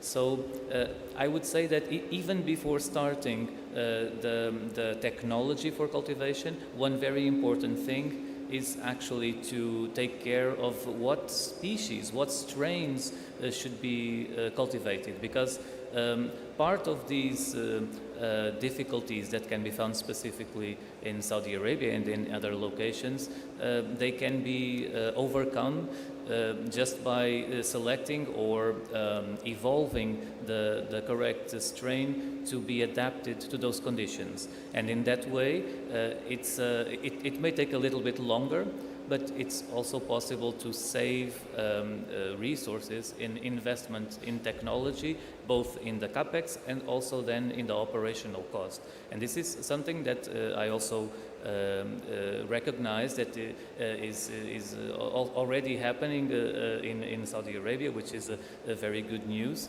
But then, of course, there is a limitation for this. There are biological limitations for this in any case. So there needs to be some care about the technology to do it. So if high temperatures can be a problem, then working with systems that can protect from high temperatures, like for example conventional raceways, is something that, because it has a high volume to area ratio, the thermal inertia can be milder for the growth of algae. So this could be one of the technologies that could work in this case. However, this is an open cultivation system. So then we have a different problem, which is evaporation. If evaporation comes into play, and this is of course already depending on where you are located and if you are using seawater directly or not, and if you can just replenish with that way, then you can have technology being evolved to deploying an open system, but for example with a covering. It can be inside the greenhouse, or it can be a cover already on top of the raceway. This is something that can increase capex, but again, it has to be a compromise between the real need for this and to avoid evaporation, or what's the price that you are paying for this capex. Another important way, and it's related to this point of evaporation, another very important fact is Also the adaptation of the species that are being used, if they can become more tolerant to the salinity increase that can happen as evaporation takes place, then perhaps there is no such huge need to take care of evaporation. So the strain will be adapted itself. And there are units around the world that are operating just solely on seawater as a means to replenish the evaporation on open systems. So this has been demonstrated to be possible. This limits the potential of what can be grown and for what products, but it has already been demonstrated that this can be a way to go. Just to add a little bit on this, all the technologies that I have shown, or for example, if temperature, if evaporation is a problem, but if the value of the product that you are producing is high enough, then an approach here in Saudi, similar to the one taken, for example, in Iceland, by producing everything enclosed inside a warehouse with artificial light, if it is powered by renewable energies, which are also abundant here, then that can be also an interesting way to go forward, although with a higher capex, but it can prevent some of these harsher conditions such as high temperature, evaporation, also dust, which is also a geographic and climate limitation here in the kingdom. All right, thank you very much for all those inputs. We will take into account for sure. Okay, so Dr. Bruno Ferreira, it was really impressive, the presentation that you had shown. I would like to ask you, do you think that the using your approach of using leftover biomass and then glucose to do the fermentation, it can be possible to do it here because probably you know the palm date industry is a massive industry in this. Hello? Yes? Yeah. It's a big industry in this country, and they have a lot of waste, which is good sugar at the very end. Do you think that it's feasible to do the same approach by using this kind of waste?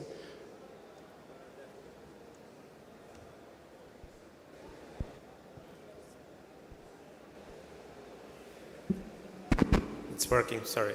Definitely. So actually, I've shown glucose because one of the main components would be starch, and from starch we use glucose. But actually we have different microorganisms that we can deploy in order to produce the biopolyesters that I've mentioned. And actually some of the microorganisms that we use have been isolated in sugarcane fields in Brazil, and they're totally adapted to the use of sucrose, to the use of sugar. So there's, as I mentioned, there's a very wide repertoire of microorganisms that you can use in order to produce this. But in another angle, you don't necessarily need sugar. So if you have sugar, that can be used to produce a certain type of polymer. But using the same technology, you can actually use the whole cell, the whole biomass, the whole microalgae, and either directly fermented or fermented in such a way as you favor the production of organic acids. And organic acids like lactic acid, propionic acid, and so on, they are actually building blocks which are incorporated by the cell into the polymers. And that creates this diversity, structural diversity in the molecules that you are able to produce that enables you to go from a rigid material to a flexible material. So depending on the end use that you want to have, there's a plethora of possibilities to be considered. And definitely sugar, sucrose can be used. And even if there are residues from food processing industries which are treated by anaerobic digestion, for example, that already creates the organic acids that allow this diversity. So there's, again, depending on the specific conditions of each site, there are huge possibilities that can be exploited, but there's probably only one or two right answers to these specificities, and we really need to map what are the conditions, what are the raw materials available, if it's CO2, if it's sugar, if it's a mix of both, and then we can play around to find the best solution to better valorize the product in the end. Okay, yeah, good. Thank you very much, Dr. Bruno. I'm going to ask to Engineer Hamad Albala. Well, you are well aware what is the goal of the government by 2030 in terms of seafood production in this country. They are really ambitious target to produce over 500,000 tons of seafood. According to your experience, in NACWA, it has a long experience working with algae because of your product, the shrimp. Basically, it needs algae. So, what is going to be, or how important algae would be to reach that goal? Because I understand that not only it will be focused on shrimp production, it's going to be focused on fin fish production. So, how important algae is in order to support hatcheries like your company to grow and to try to produce the 500,000 tons by 2030. Thank you.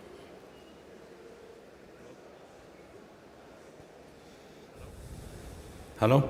Okay. Yes. Thank you very much. It's a little bit complicated. Yeah, as you rightly say, I'm aware of the goal of the government. Yes, we want to produce 600,000 tons of aquaculture product. And I think algae will be like a pillar stone in all the operation we would like to go for. As I mentioned in my presentation, algae is very important for the early stage. It's not only from feed point of view, also from producing better animal, more resilient animal that can basically withstand our harsh environment.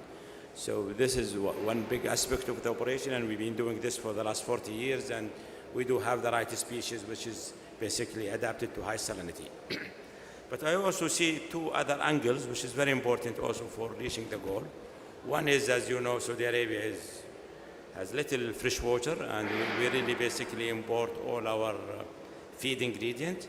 And I really would like to see algae as feed source for aquaculture product.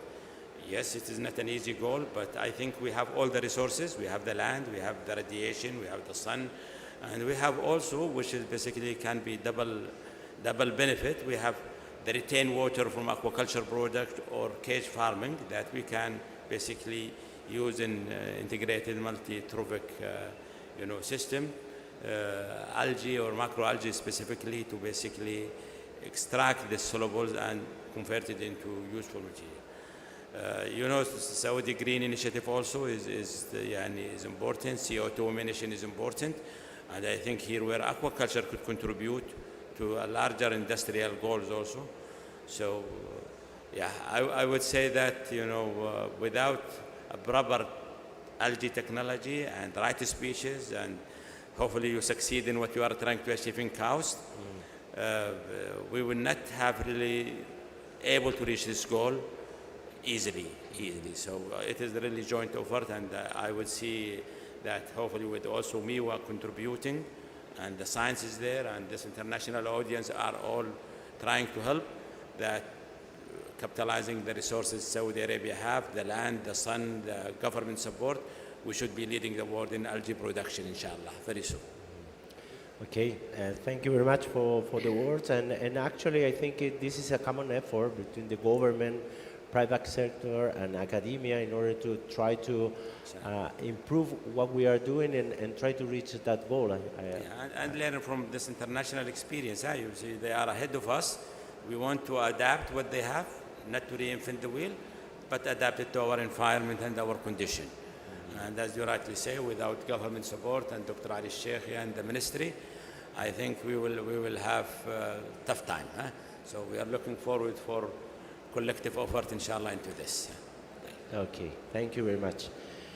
And now, Dr. Philippe, thank you very much for your presentation, and I think it was quite interesting. I was wondering if the approach that you are using green algae, green seaweed, to produce the bioplastic, it could be applicable by using brown algae.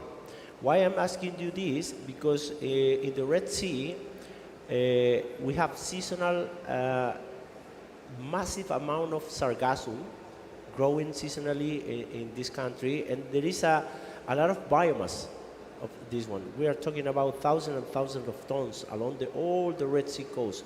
So it could be possible to use the approach that your company is using, but in this case using brown algae instead of green algae? So basically, obviously, we are looking for all the blooms that are existing in the world. And you know, the sargassum in Caribbean Sea is also problematic, as well in the Red Sea. So this is one of our programs to give value to the sargassum. Maybe not to extract the starch and to make some kind of bioplastics, but we have some idea to do some other bioplastics for the construction, for decking, for housing, putting inside some anti-bacterial system to our using for construction, for example. So this is something that we are working in as well. But to come back to what NACWA is doing with ULVA. ULVA, you are using ULVA for EMTA. This is a species that exists worldwide. So we are using for EMTA, and we are using it for bioplastics. So this is a common species. But like you say, there are also different species, microalgae, that can be also developed with different process, with photobioreactor, with fermentation and everything. So the palette is very wide. So we can use a lot of material from the waste, which is one, but from the harvesting, which is the second. Okay, thank you very much. And also, I would like to ask you, always everything is related to the production cost. But what do you think that the production cost of bioplastic would be reasonable if we include all the positive impact, as you have mentioned, CO2, if we quantify that, do you think that is the price of bioplastic production would be reasonable? Yeah, the price of the bioplastics at this moment on the finished product, to be very clear, is between 7 to 8% more than the normal plastic. In the normal reception of the customer, if it's below 20%, they agree. But if we do a massive production, then the price will be equivalent. Yeah. Okay, all right. Thank you very much for all the speakers. A big clap for hands for all of them. Thank you. All right, and I hope that you have enjoyed this session. All right, thank you very much for all your inputs. Thank you. Thank you indeed, very our much. panelists and speakers, Dr. Ali Yes. bin Mohammed Thank you. Al-Sheikhi, the CEO of the National Livestock and Fisheries Development, wishes to honor and thank our speakers.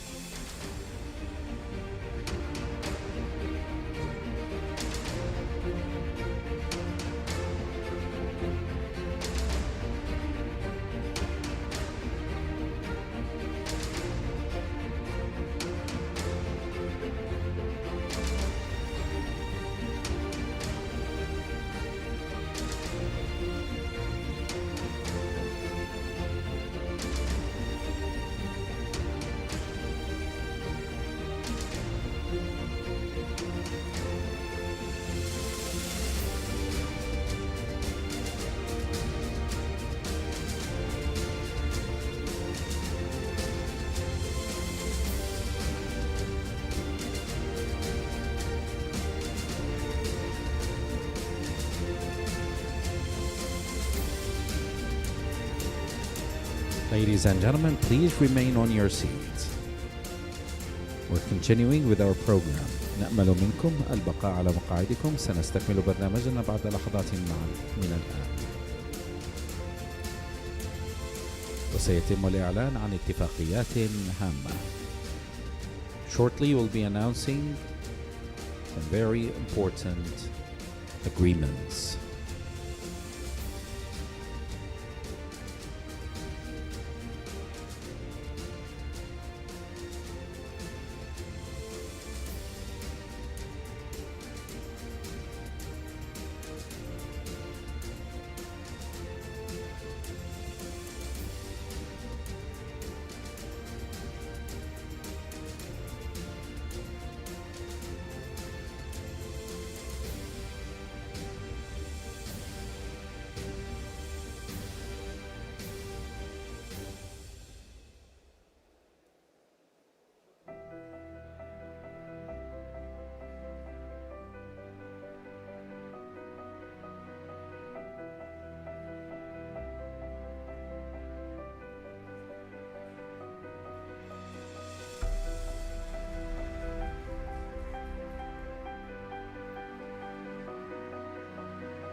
Ladies and gentlemen, please remain on your seats. We're continuing with our program. سيدات والسادة الكرام، نشكر لكم بقاءكم على مقاعدكم. سنستكمل برنامجنا الآن.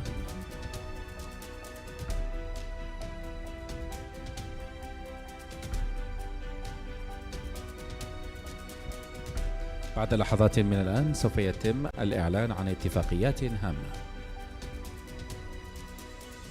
In few seconds from now, we'll be announcing some very important announcements, some very important agreements.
حضورنا الكرام، يسعدنا أن نشارككم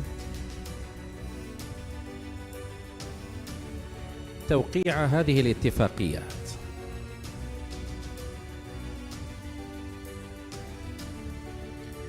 إذا نسعد برعاية سعادة الرئيس التنفيذي للبرنامج الوطني لتطوير قطاع الثروة الحيوانية والسمكية لهذه الاتفاقيات.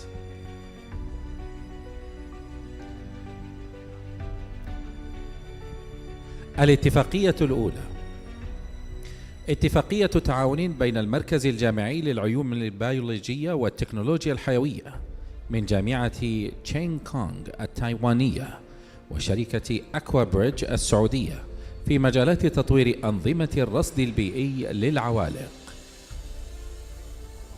This agreement is a cooperation agreement between the University Center of Biosciences and Biotechnology, National Cheng Kong University, Taiwan, and Saudi Aqua Bridge in developing environmental monitoring systems for plankton.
Congratulations. It's official.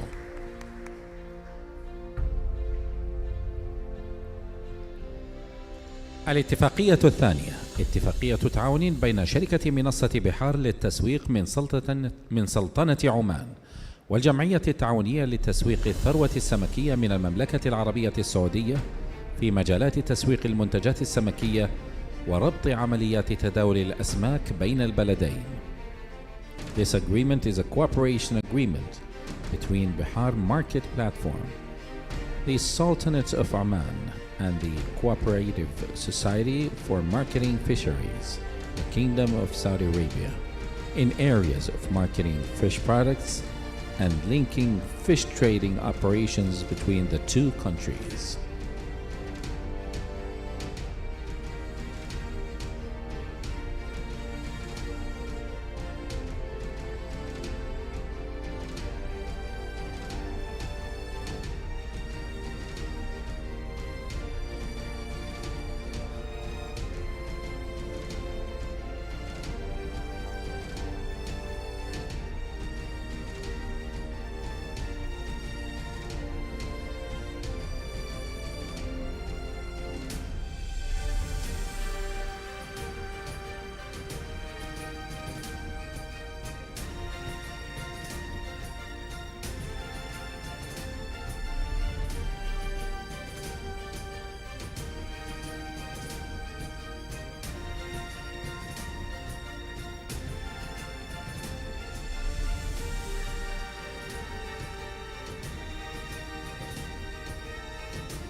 شكرا جزيلا.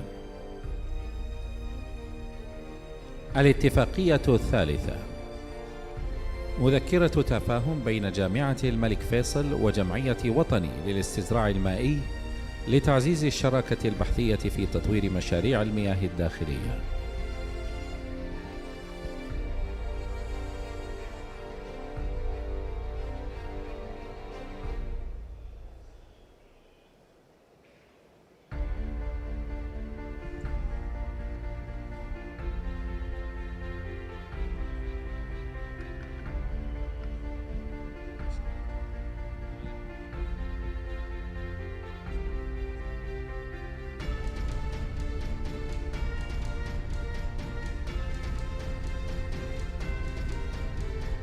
إذن كما ذكرنا، هذه مذكرة تفاهم بين جامعة الملك فيصل وجمعية وطني للاستزراع المائي لتعزيز الشراكة البحثية في تطوير مشاريع المياه الداخلية.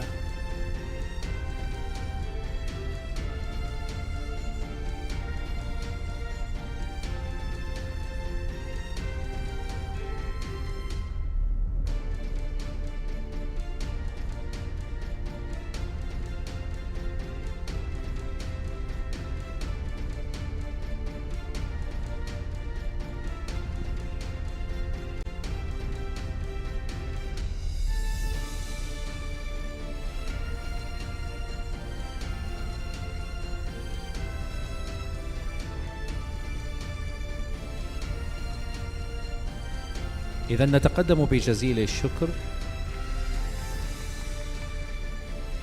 لجميع أطراف هذه الاتفاقيات، شكرا جزيلا. كما نتقدم بجزيل الشكر لجميع الرعاة، ونسعد الآن بتكريم الرعاة من الفئة الفضية.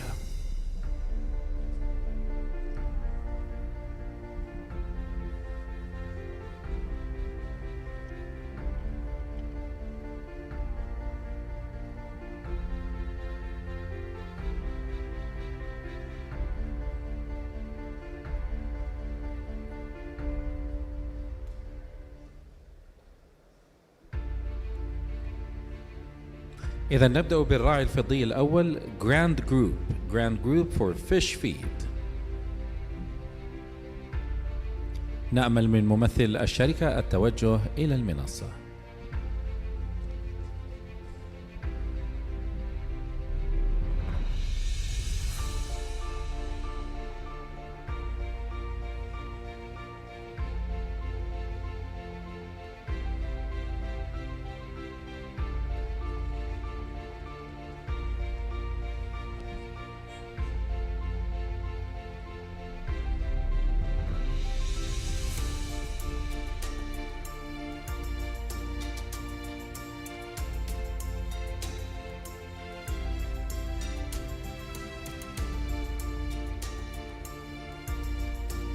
والراعي الفضي أيضا شركة ثروات البحار.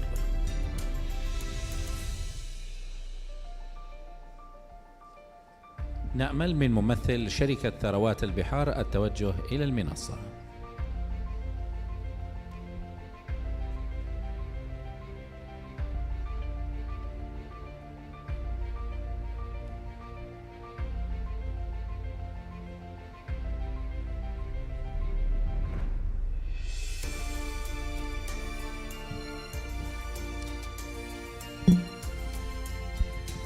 والراعي الفضي أيضا جامعة الملك فيصل يونيفرسيتي.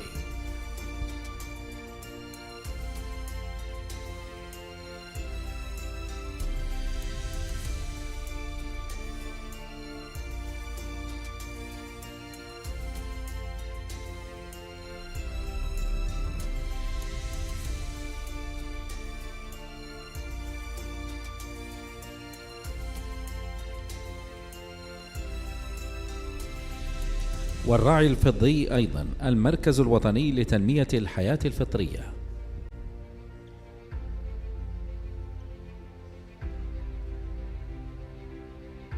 نأمل من ممثل المركز التوجه إلى المنصة.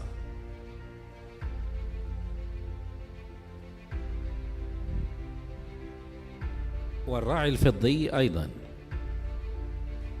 الجمعية السعودية للاستزراع المائي سمك.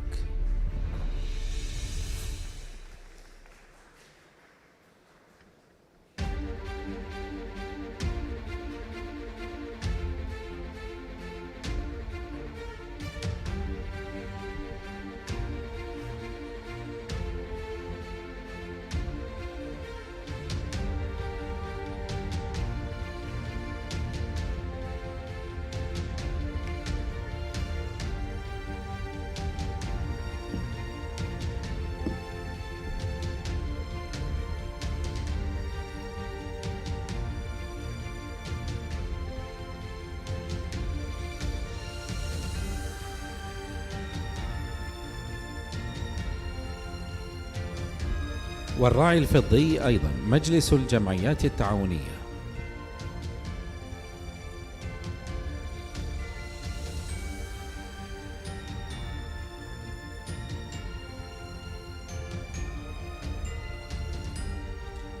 والراعي الفضي الشركة السعودية للأسماك Saudi Fisheries Company.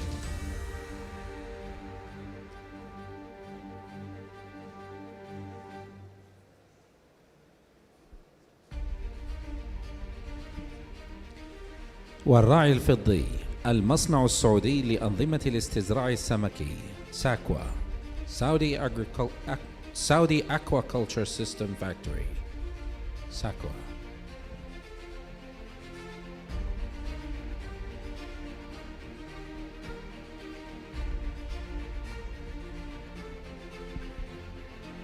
والراعي الفضي Aqua Bridge Farms Company for Development and Aquaculture Investment.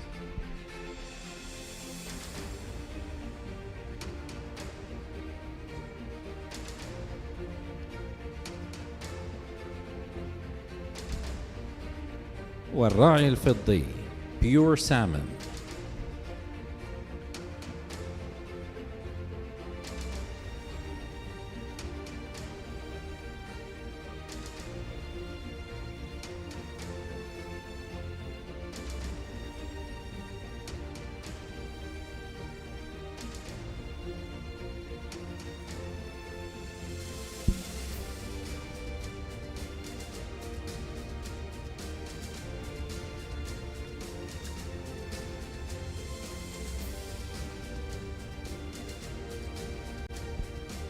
والآن ندعو شركاء النجاح من أجل صورة جماعية على المنصة. And now we'd like to invite our success partners to the stage for a group photo.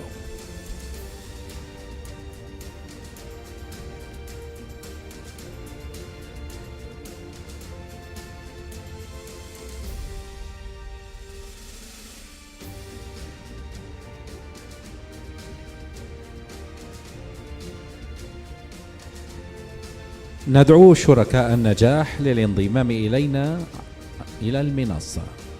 We'd like to invite our success partners to the stage.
Thank you indeed. Ladies and gentlemen, we're having a 20 minutes break. نتوجه الآن لاستراحة لمدة 20 دقيقة.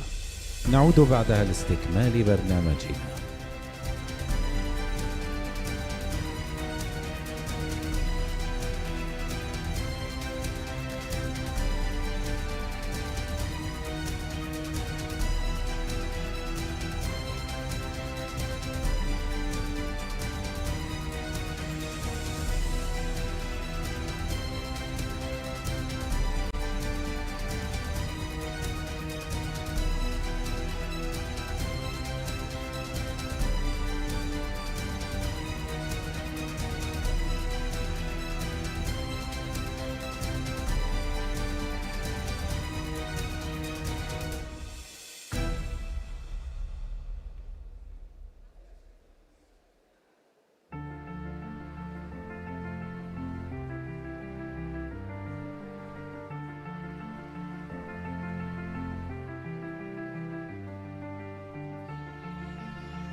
And now, ladies and gentlemen,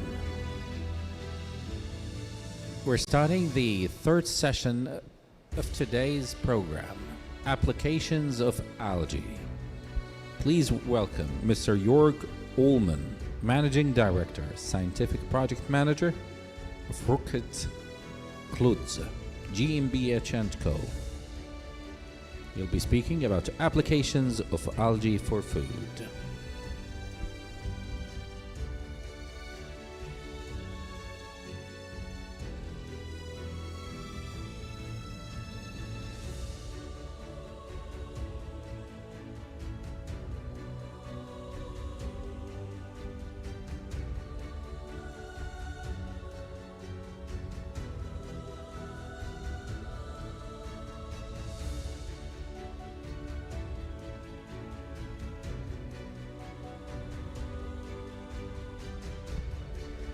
Ladies and gentlemen, please welcome Mr. Jörg Ullmann, Managing Director of the Scientific Project and Scientific Project Manager for Rocket Klutz, GmbH & Co.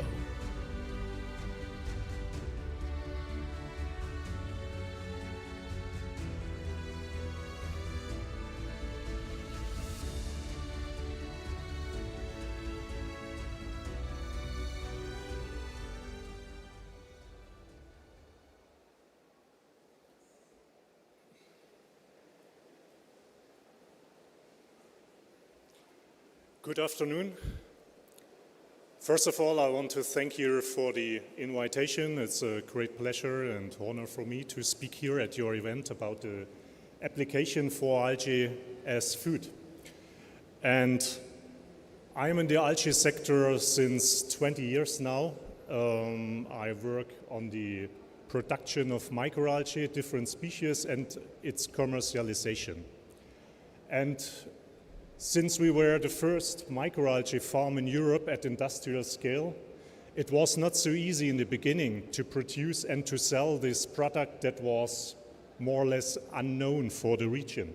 And that's why we had to create a kind of small universe around these production and sales activities to create, in the end, a demand in microalgae to interest the people to try it, to put it in their product formulations, and so on. And these are just some examples of the last years, what we are doing when I talk about this micro-universe around it. So for instance, we wrote a cookbook about algae.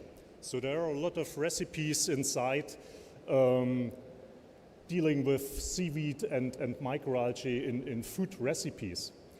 This was done in 2016, and it was awarded by the German Gastronomical Society with the gold medal. 1 year later, in 2017, I was asked to write an article about food safety in algae. And you have heard already today that this is a very important issue if you want to increase your sales in that sector. Another initiative was also in 2016 to create the World Algae Day, which is celebrated meanwhile on the 12th of October worldwide, also to create awareness.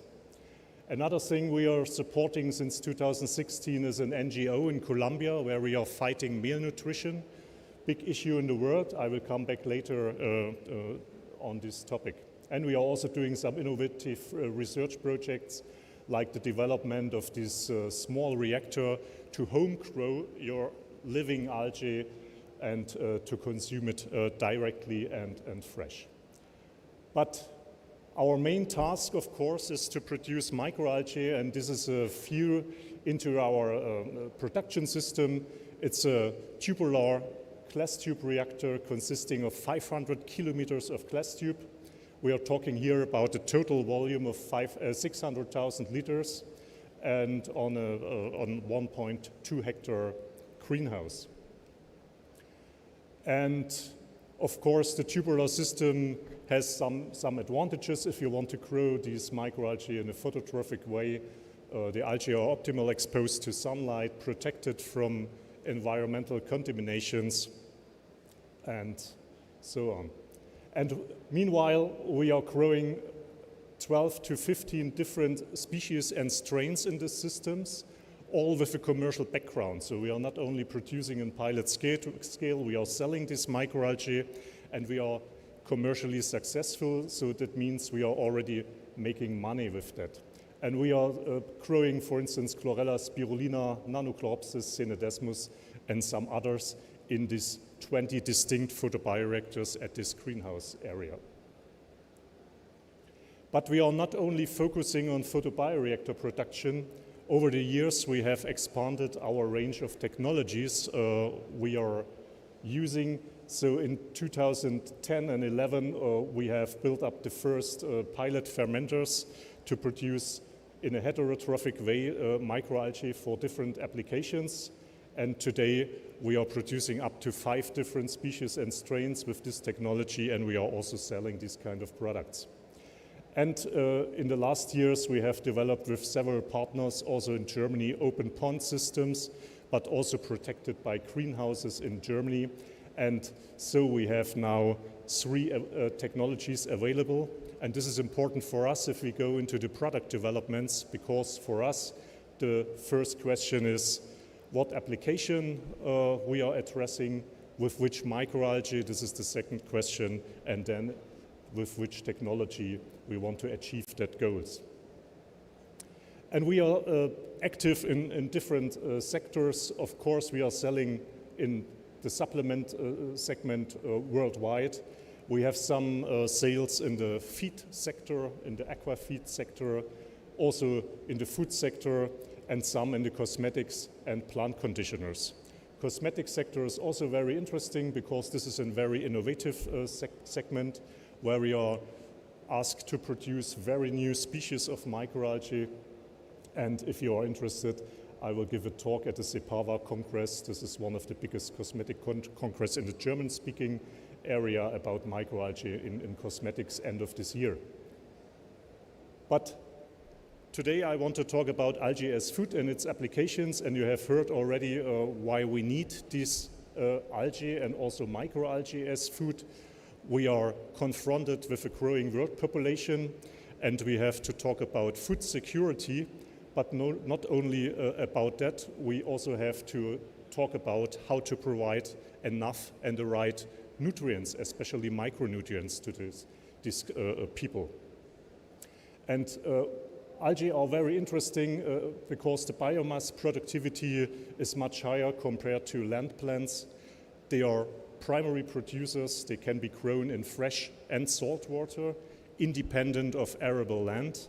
So from this, we have also developed the concept of this landless food production. And of course, algae are a good source of proteins, polyunsaturated fatty acids, vitamins, pigments, and other nutrients. We know today approximately 47,000 species.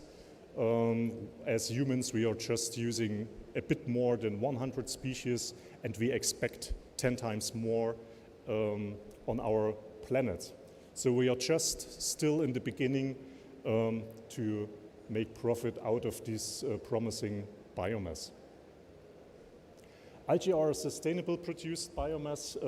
Here in this slide you can see the land productivity if we talk about protein productivity per hectare. And as an example, a microalgae is given Nanochloropsis, and this is highly protective compared to other animals and plants we are using. And even if you look at the use of fresh water, so talking about the environmental footprint, we are already today much more sustainable in producing this protein. But is algae the food for the future, which is suggested by the headlines of journals and newspapers in the last years, like these ones? And I have to say, it's not a new idea. The idea goes back to the 50s and 60s of the last century, and already Isaac Asimov gave a prediction at a World Fair in New York in 1964, already addressing the problems we also have today. And he said, ordinary agriculture will keep up with great difficulty, and there will be farms turning to the more efficient microorganisms. And he was talking about algae and yeasts, and he predicted 50 years later at the World Fair there will be algae steak and algae drinks and so on. And he was right. At that World Fair in Milano, there were a lot of product examples around the use of algae in food. But we as humans are using algae already since at least 14,000 years. This was a publication showing the oldest use of algae as food and also already as medicine.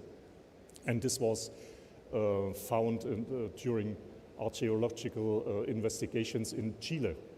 So we are already using algae when they are available on the coastlines and in freshwater bodies. But what is today the potential of algae as in food? And in 2018 we have organized a conference in Germany called Innovation Forum Algae Food to build a German-wide network around this, around producers, product developers, and all of these people related to this field. And we have pointed out several topics that are interesting, of course, for the use of algae in food. The first is a very simple one, to use it as kind of sea veggies. So that means aquatic vegetables for cooking in your kitchen or in the haute cuisine. And we have, I told you already, written a cookbook about this in 2016.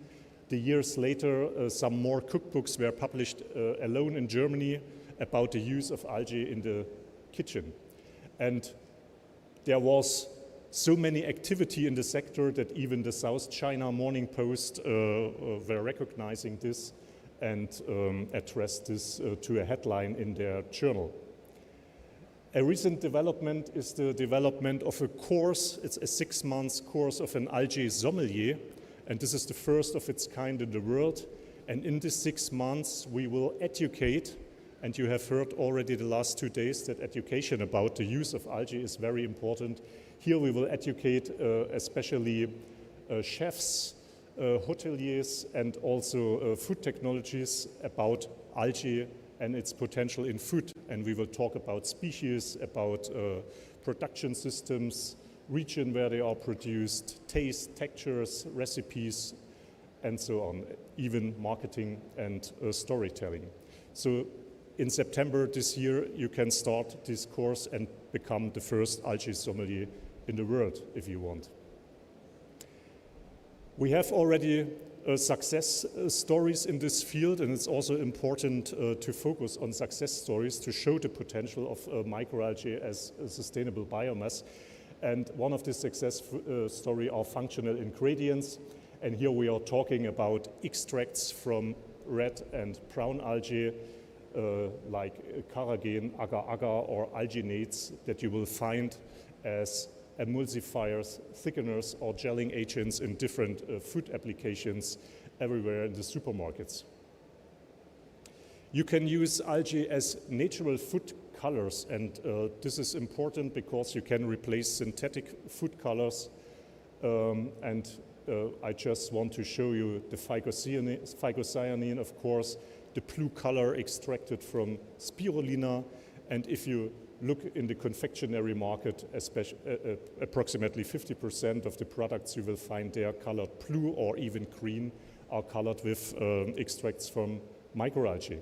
But you can also use the whole chlorella biomass to color some food stuff green, and some examples are shown on the red side of this slide. Also, interesting topic is the topic of umami taste, so the fifth taste we can have. And there are also a lot of initiatives in restaurants or to write cookbooks about this umami. And some algae, some seaweed species, but also some microalgae are high in some compounds responsible for these umami tastes. And responsible for this taste are, of course, glutamic acid, but also some other amino acids and some special nucleotides. And this is how you can investigate and calculate the umami potential of different micro and macroalgae. Also very important if we talk about the micronutrients and the availability of micronutrients is to talk about fortified food. So to enrich food with different ingredients that you will find especially in algae in high concentrations. And here we are talking about protein, omega-3 fatty acids, vitamin B12, iron, iodine, and a lot more of compounds you will also find in this only find in these concentrations in algae. And I gave you two examples here on vitamin B12 because this is a research topic we are on since more than 15 years. And this is a vitamin you find normally only in animal-derived foods. But the algae are the big exception. You can also find highly concentrated B12 in a bioavailable form for us humans, and you can enrich different food formulations with that. And I have shown you three products enriched with our chlorella, and two of them have been awarded at different events. Big trend is the development of vegan food, so to not use animal-derived raw materials for some food productions. And here we have different solutions to use the algae biomass as a source for the product itself, like here in the middle where spirulina is used to produce this salmon-like alternative, or on the left side to use special fatty acids from certain microalgae to enrich the products with omega-3 fatty acids, or on the right side a salmon alternative which is enriched with an extract from different seaweeds and chlorella to give a special seafood-like taste and odor to this product.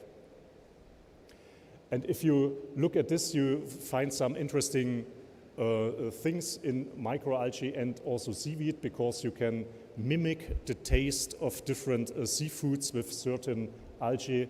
And just to give you this example of spider diagrams, you could have a mussel taste, a crab taste, umami of course, but also a flowering taste by using the biomass or extracts from different algae. You could also produce this caviar alternative by just using alginates to cover the things. And you can put, like on the left side, for instance, chlorella inside to get really this caviar-like taste. There are also some examples to produce meat alternatives. On the left side, they use porphyridium algae to mimic the behavior and the look-like of blood in this burger patty. And on the right side, you are using Euglena microalgae to get also the taste of meat, and this could be addressed mainly, of course, to the high iron content of this special alga. You have also the possibility to use different production methods to produce the same species under different conditions, and what you can get is a different application for the certain microalga. And this was a product we have developed in a cooperation with a company. This was a heterotrophically fermented chlorella, rich in fatty acids. It was about 50% in the biomass. And the interesting thing was that we could replace butter and egg completely in some bakery products. Big topic is the topic of malnutrition worldwide. And spirulina, for instance, is used in several NGOs worldwide, and even in an intergovernmental organization initiated by the UN to build up small microfarms to produce spirulina in different communities to fight especially malnutrition in children. And the organization we are supporting is located in northern Colombia. It's called Fundación Atlantita. And what we are doing there is we are building up small raceway ponds to produce spirulina on site of the villages. And on the right side, these were the first children in 2016, 12 of them, where we successfully fought malnutrition within 4 to 6 weeks by just adding 3 to 6 grams of dried spirulina biomass to their normal food. And this was so interesting for the government in northern Colombia that some weeks after our visit, they announced it as a strategic focus for the government to use this kind of technology to fight malnutrition. But malnutrition is a worldwide problem, and this is addressed especially by the Blue Food Assessment. This is a collaboration of more than 100 scientists worldwide, and they found out that at least 2 billion people worldwide are affected by malnutrition. So they are suffering especially from micronutrient deficiencies. And the people of the Blue Food Assessment believe that alone 166 million micronutrient deficiency could be averted by 2013 by a slight increase of the production of aquatic food, and this is the so-called blue food, by just 8%. So this is where we see the potential of algae as an in-food. There are some more. I did not went into detail because of the limited time we have had, but also interesting is the salt reduction in food applications without losing taste. Of course, also products developed for a healthy lifestyle, and in the future also the development of alternative proteins coming from algae. And where we see the algae and the food production in the future, of course in special aquaponics using nitrogen fixing cyanobacteria to promote the growth of other plants. We see the potential in water, on land, with the examples are giving there, and of course also in the urban space to use microalgae production systems in vertical farming, also by using waste streams like CO2, special wastewaters, or heat to produce microalgae in the urban area. If you want to read some more details about this, I will give you our publications we have published during the last years, and I want to thank you for your attention, and I'm open for questions and discussions after the presentation during the day. Thank you very much. Thank you indeed. Speaking to us about applications of algae, please welcome Mr. Jean Yves Berthon, President of Green Sea Green Tech.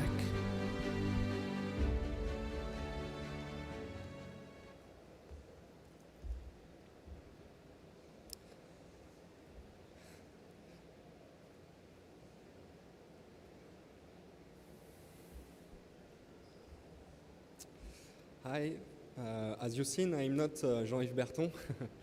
I'm Benoît Le Terrier. I'm a researcher from Green Sea, which is a French company, and I'm specialized on exopolysaccharide production from microalgae, which are very superful molecules and interesting. These exopolysaccharide have the function to protecting cells against stress and toxic components. And if you have an interest on this molecule, please feel free to contact me. But today, the theme of the presentation is application of algae in nutraceuticals and some product example with associated projects. At first, I am pleased to introduce and present to you our Green Tech Group and its subsidiary, Green Sea, for which I am working. Green Tech Group has over has been founded already 30 years ago by Jean-Yves Berton with the vision we source nature to resource future. At GreenTech Group, we research, develop, and produce high-tech active ingredients from natural sources, from the plant, marine, and microbial world, with respect for people and the environment. GreenTech Group has been exploring the globe for best natural and renewable source to develop natural alternatives to synthetic ingredients and produce at large scale while preserving the natural basis of our sourcing. As such, our group is a pioneer and expert in ethical biotechnologies. The historic market from GreenTech is cosmetic, where today it has more than 90 active ingredients and is one of the world's leading suppliers of cosmetic ingredients. We also offer products for human and animal consumption and, of course, aquaculture. GreenTech is also in the field of nutraceutical, which is the theme of today's presentation. Another segment is on the agronomy, and we propose biofertilizers and biocontrol products for agriculture.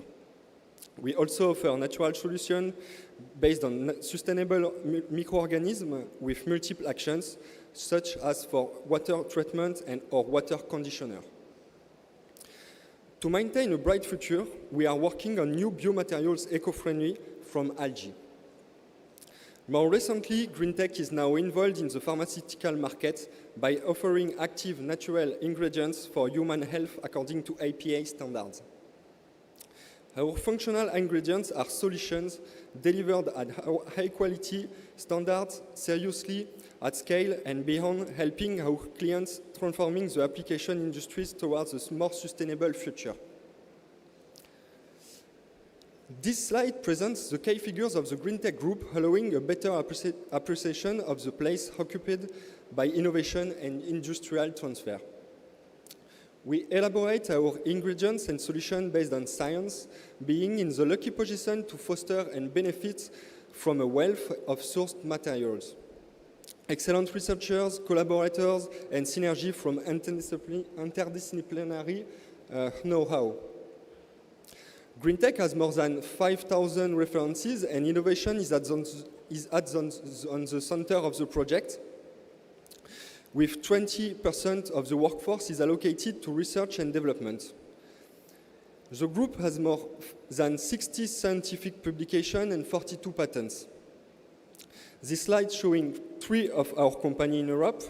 The strength of the group is based on the principle of cross-fertilization by uniquely combining 3 areas of expertise. The group is composed of GreenTech, which operated on the plant biotechnology part, GreenCell on microbiological biotechnologies and taking an interest of bacteria, yeast, and fungus, and GreenSea in marine biotechnology, exploring the formidable world of microalgae and also seaweeds. GreenTech Group is present in 40 countries.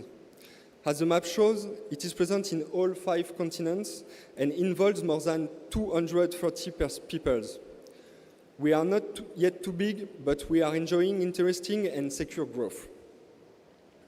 The GreenTech Group is made up of 30 distributors, 8 subsidiaries, and 5 production sites, and we work with selected strategic partners. Please feel free to contact us and to establish a mutually beneficial collaboration. Now, I would like to focus on GreenSea, which is the marine biotechnology division of the group. Personally, I am part of the GreenSea company as a researcher. It has 2 factories in the south of France. The first is intended for the production of microalgae, and the second allows the process of microalgae and as well macroalgae, as the extraction, purification, and stabilization of target molecules. As part of this building is allocating to quality and laboratories. We also have a pilot R&D site. All premises are subject to quality standards, allowing to evolve in a clean and safe environment. Today, we have 400 strains of microalgae for 250 species. We work both the most common and hardy, but also extremophile strains, as well as the unique strains isolated all around the world. We have 100 references from seaweeds.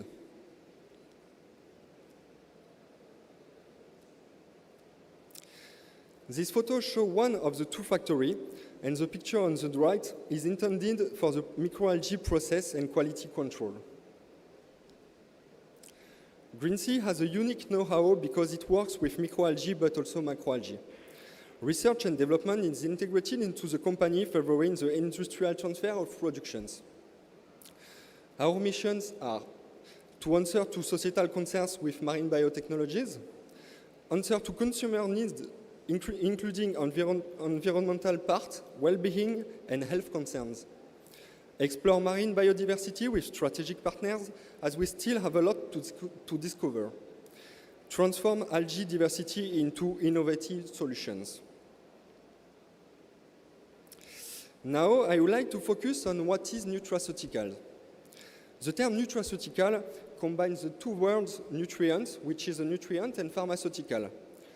Those nutrients can be considered non-specific biological therapies used to promote general well-being, improve performance, and prevent unfavorable health conditions.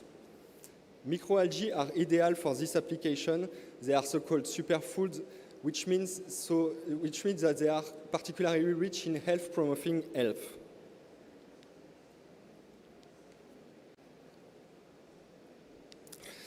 This graph shows the evolution of the turnover generated by algae-based ingredients between 219 and 230. If we focus on the nutraceutical market, we observe a significant evolution with turnover of approximately $700 million, and it's in 230 a turnover of $1,300,000,000. This represents an annual growth of 6% per year. Here we can observe what kind of molecule algae provide. All amino acids, high-quality digestible protein, unique lipids like omega-3, DHA, APA, unique and rare bioactive compounds like polyphenol, vitamins like vitamin B12, minerals and trace elements, or high-quality fiber. On the other part, here is a non-exhaustive and incomplete list of the main health functions which are claimed. Of course, the benefits of algae are known for their soothing properties, immunostimulants, and anti-inflammatory, antiviral, antibacterial, and more functions. This is my personal opinion, but we are only at the beginning of what we can discover. Today, it is estimated that there are about 800,000 species of microalgae around the world.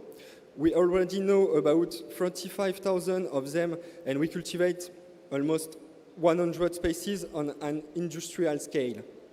Algae and cyanobacteria are able to grow in all mediums like oceans, freshwater, thermal springs, soil, clouds, and probably other environments where we even cannot access.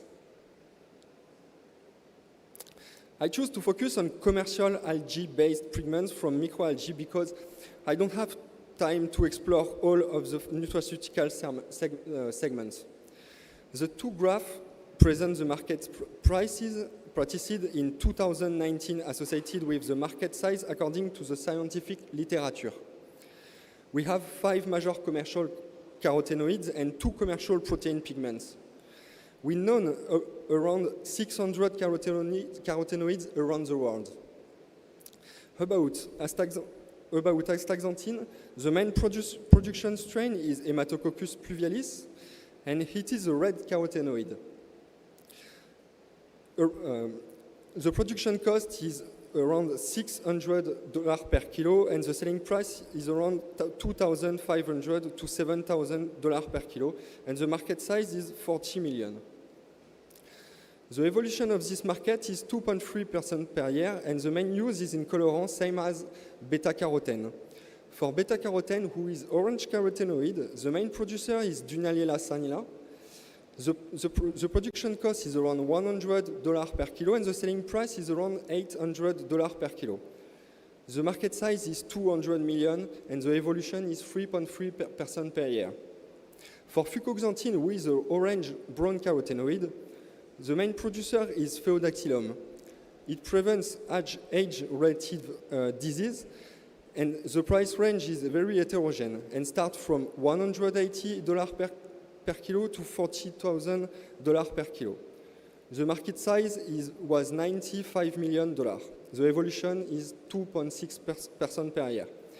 For lutein, with yellowish to orange carotenoid, of course the color depends the concentration. Main producers are Senedesmus, Murelopsis, and Chlorella. The selling price are between $900 to $15,000 per kilo, and the market size is around $3 million, and the evolution is 3.6% per year. And to finish with carotenoid, Contaxanthin, whose orange-red color, the main producers are Chlorella, Dunaliella, and Senedesmus, but we don't have too much information about the target market. The selling prices are between $100 to $500 per kilo, and market size is around $1 million. The evolution of this market is 3.7% per year. Now we will focus on pigments. Phycocyanin is certainly the best known. The main producer is Arthrospira platensis from its common name spirulina. The production cost is less than $50 per kilo, and the selling price is between $100 to $600 per kilo. The market size is 114, and it's evolving fastest with the evolution of 5% per year. I think it's due to the replacement of synthetic blue dyes by a big multinational. This code gives phycocyanin to be a cheap pigment. Finally, the main producer of phycoerythrin is from Porphyridium genus. We're recording lots of requests.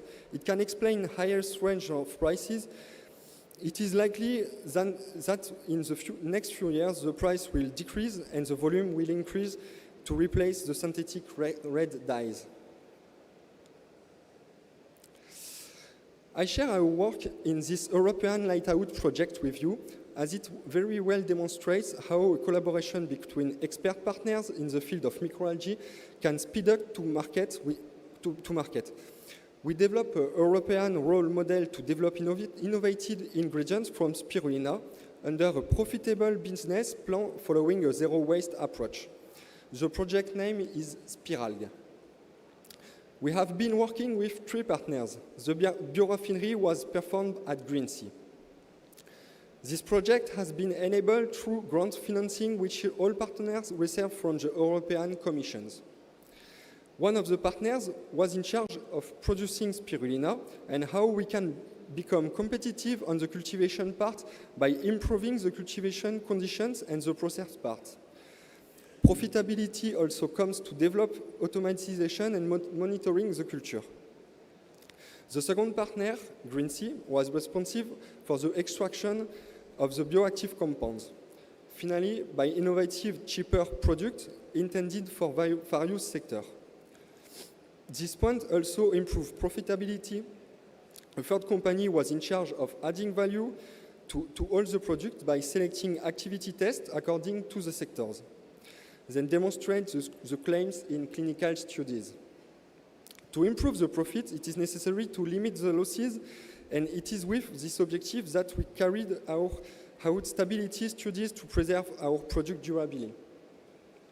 This point makes it possible to export beyond our borders in several forms, products reputed to be sensitive contamination, in particular microbial. And to finish, the last partner was in charge of the economic and market analysis because it is necessary to properly identify the type of customers and other economic compounds. To continue in our sustainable approach, this demo-scale project has made it possible to establish a carbon footprint and how we can manage it on the future to developing improvement axes.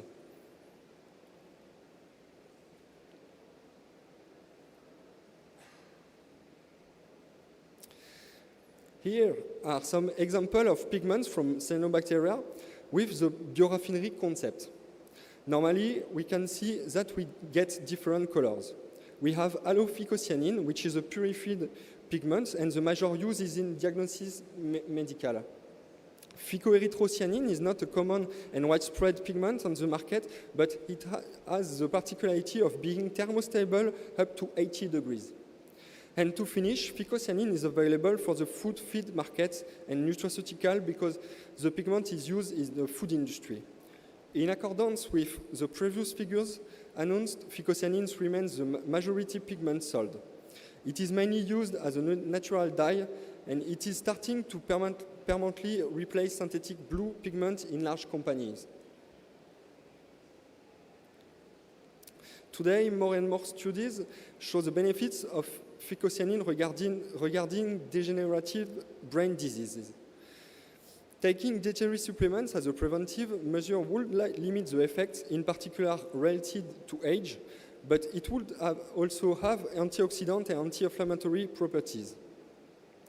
For several decades, there was an important communication effort has been made, and today the biological claims of phycocyanin are recognized in all global health institutions.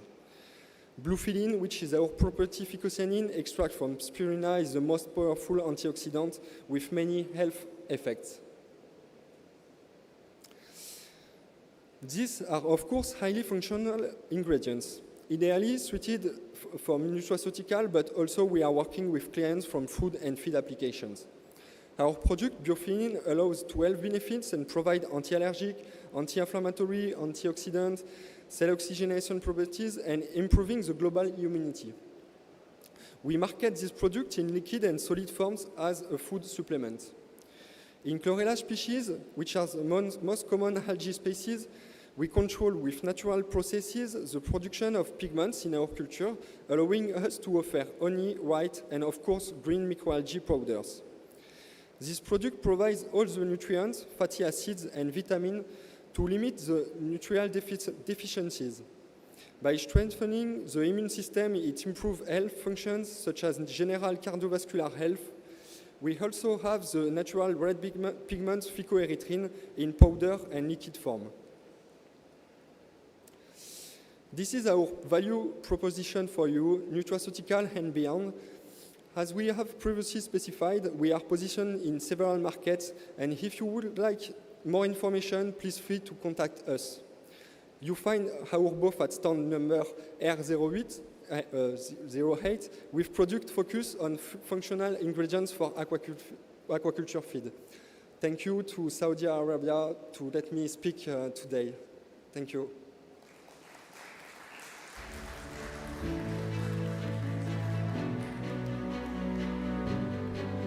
Thank you indeed.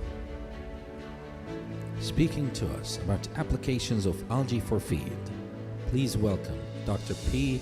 Naival Collin, a scientific director at Olmex Group.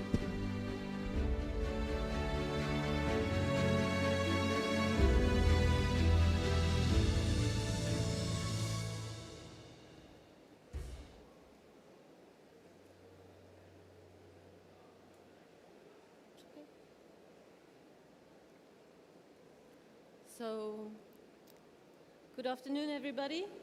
And thank you very much to the organizers for having invited me to present about the use of algae for feed applications.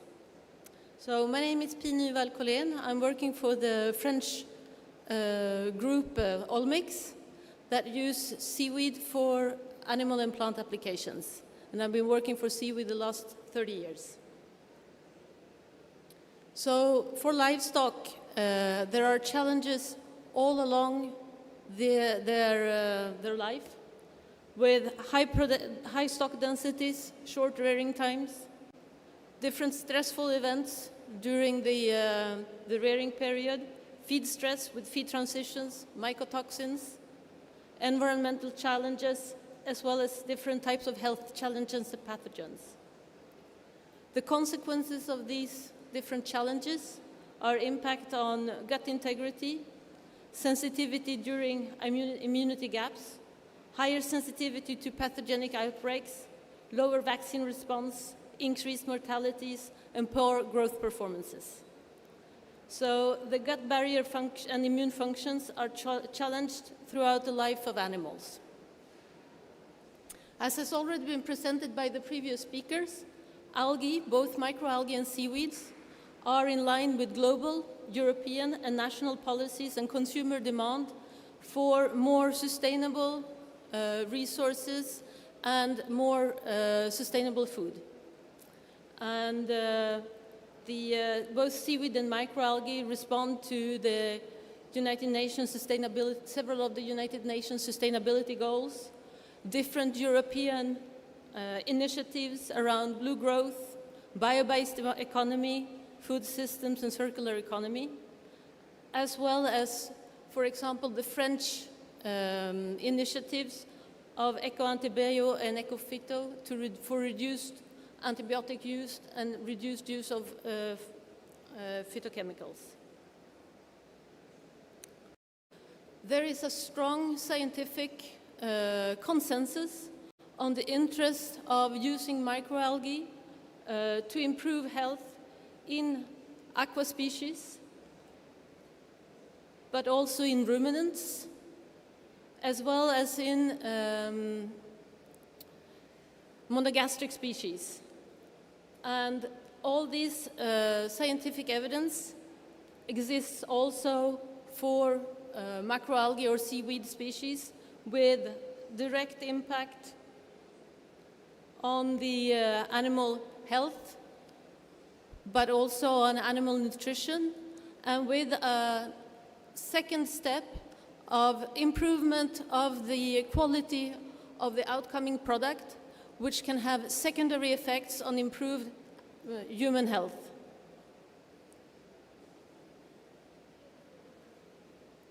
There are already available solutions on the market based on seaweed products. For example, seaweed meals with Ascophyllum nodosum from the Ascophyllum nodosum tasco, which is from Acadian sea plants.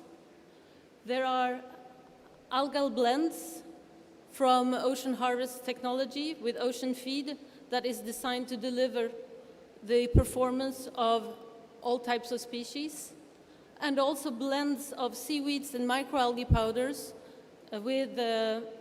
from all microalgae and algae plus, based on a mix of seaweeds and microalgae. All mix have, however, taken the strategy of working with seaweed extracts for animal applications. So to present Allmix Group, it's a worldwide actor founded in 1995 by Hervé Balesson, based on trace elements, clays, and seaweed as raw materials for plant applications as biostimulants or animal applications for feed products or veterinary products, and with the aim of providing solutions for the agroecological transition. In 2021, Allmix had 635 employees, 3 research centers, several industrial sites, 36 subsidiaries, and selling towards over 3,800 clients in over 100 countries, and with a turnover of 120 million euros.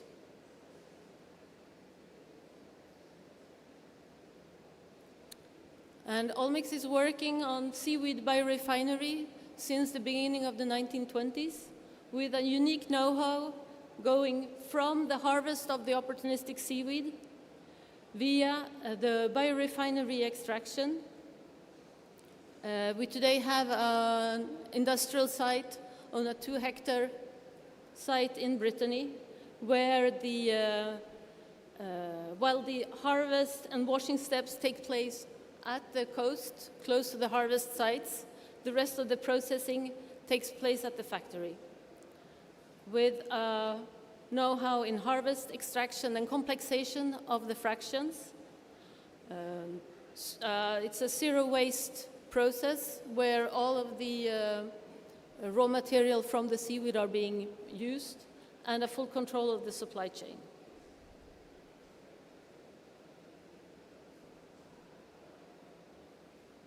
We have our own research centers where we work on the processing part of the seaweed, going from harvest to extraction, and where we do have also the capacity for identification and characterization of our active molecules.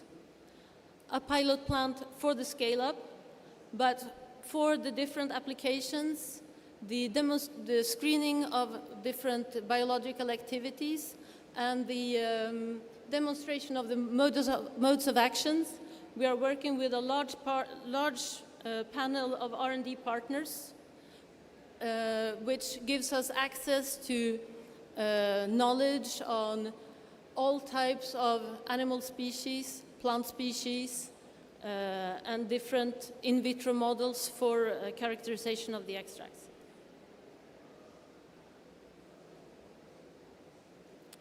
So our technologies today are the algae clay technologies, either which have a structural effect on the clays for increasing and modifying the interlayer space of the clay, or completely opening the clays for increased catalytic capacity. And also the bioactive algae extracts based on sulfated branched heteropolysaccharides, or MSP, where we have 4 different extracts that are characterized.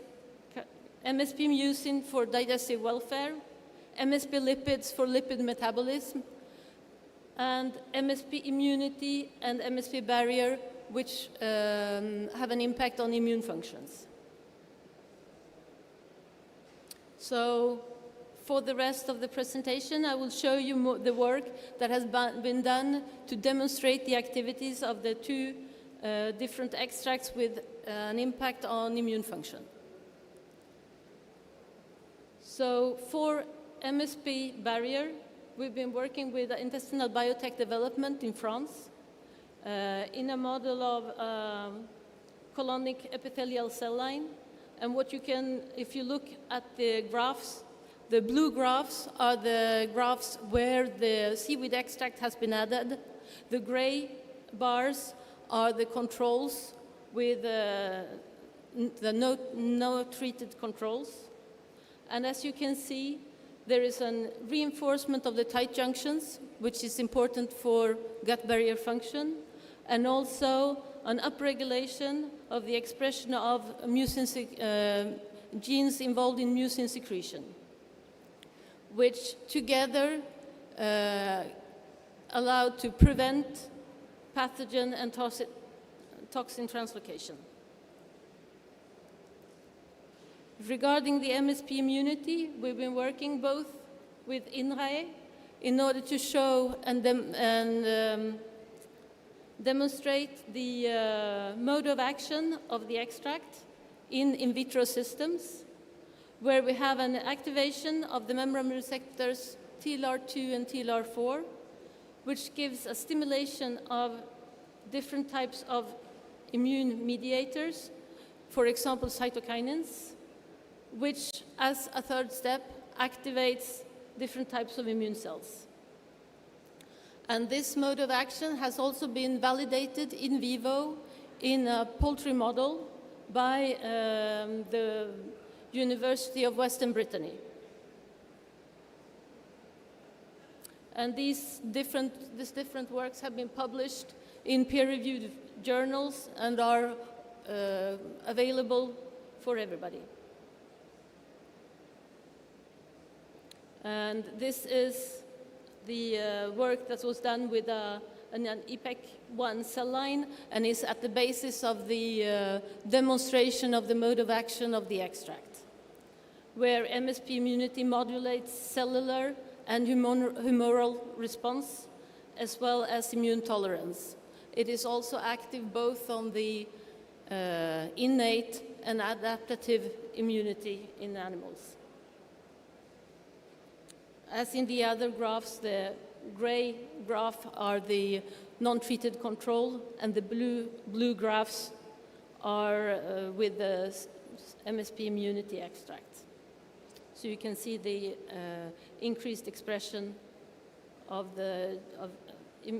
these genes. Based on these two extracts was formulated the feed product algae, and with which we have been working to demonstrate its capacity of health effect and improved performance in industrial farms.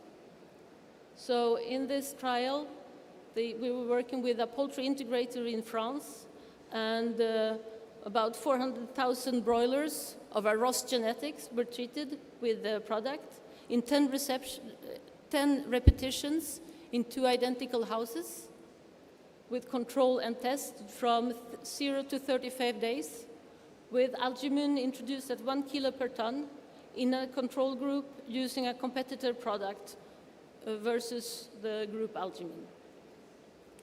And the results was an improvement in body weight, reduction in the feed conversion ratio, improved daily growth, and an increase of the net benefits of about 50 euro cents per square meter.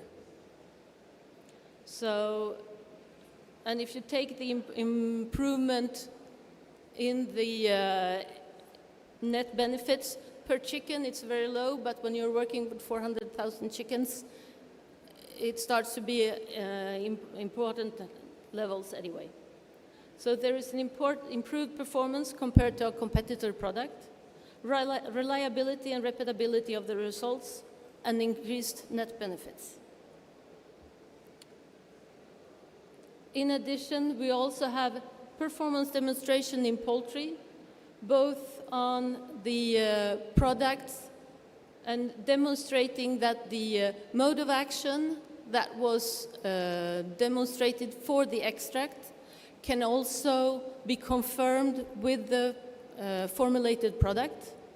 And also another study showing that the immune modulation that is brought about by the product will have protective effect towards viral pathogens.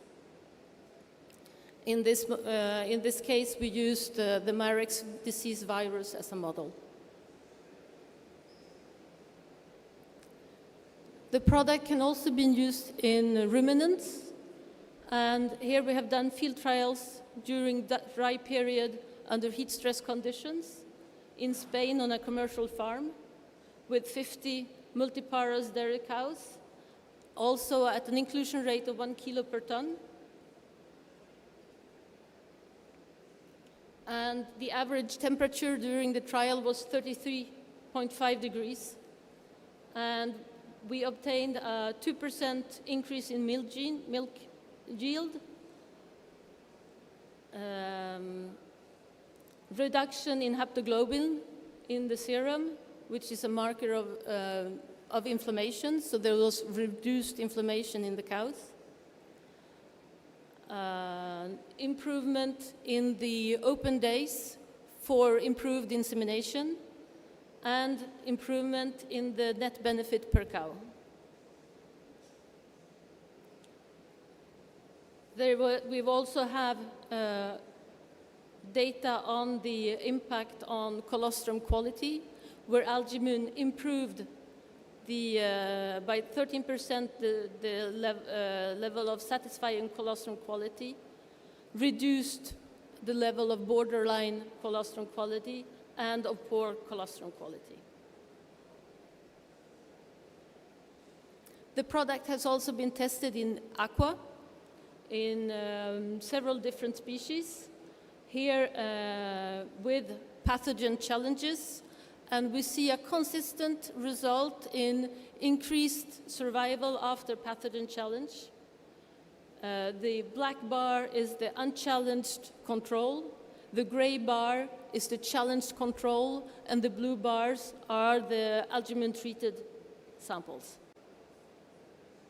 So this has been tested in olive flounder, gilt-tailed sea bream, and red tilapia.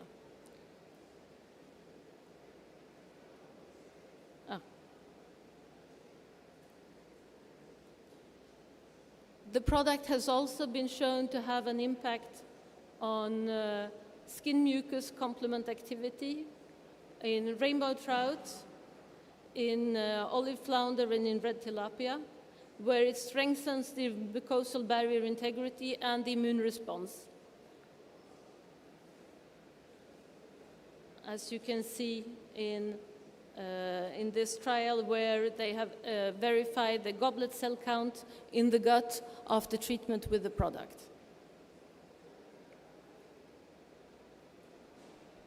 So overall, this demonstrates the impact of seaweed extracts in immune stimulation of different species and the capacity of all mixed macroalgae products and extracts to produce functional and safe feed for healthier animals and a better performance, with the aim also with a healthier food for consumers. Thank you very much.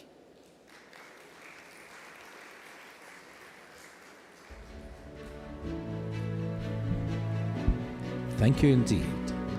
Our following speaker will be speaking about applications of algae for EPA production. Please welcome Dr. Charles Rowe, the Chief Technology Officer of Algesys Biosciences Incorporation.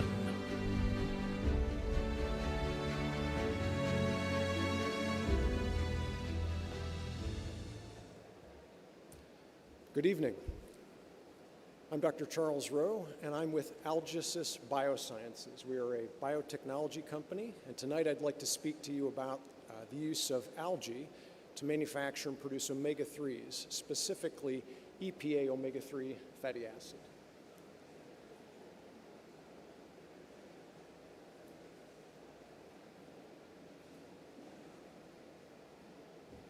If you could cue my presentation, please. It's going to work. Just can you make it close to you? Sure. There we go. So let me talk to you first a little bit about aquaculture and fish oil and fish meal. The production of fish is typically done by wild capture as well as aquaculture, and aquaculture has been growing over the years to become a very dominant player in the production of seafood, whether that's farmed fish or farmed shrimp. And in the production of fish and shrimp by farming, feed is a very significant cost component, and therefore it's important to formulate healthy feeds that accelerate growth, reduce mortality, and produce healthier fish that consumers will want to purchase.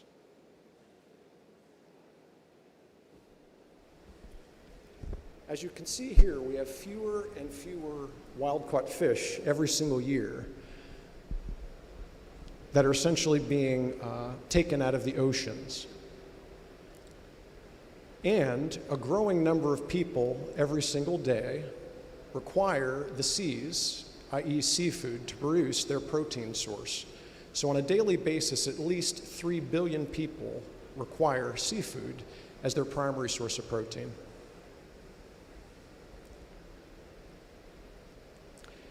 This comes at a time when we are harvesting more and more fish, and we're taking about 70% of what we harvest out of the oceans and feeding it back to farmed fish to support aquaculture.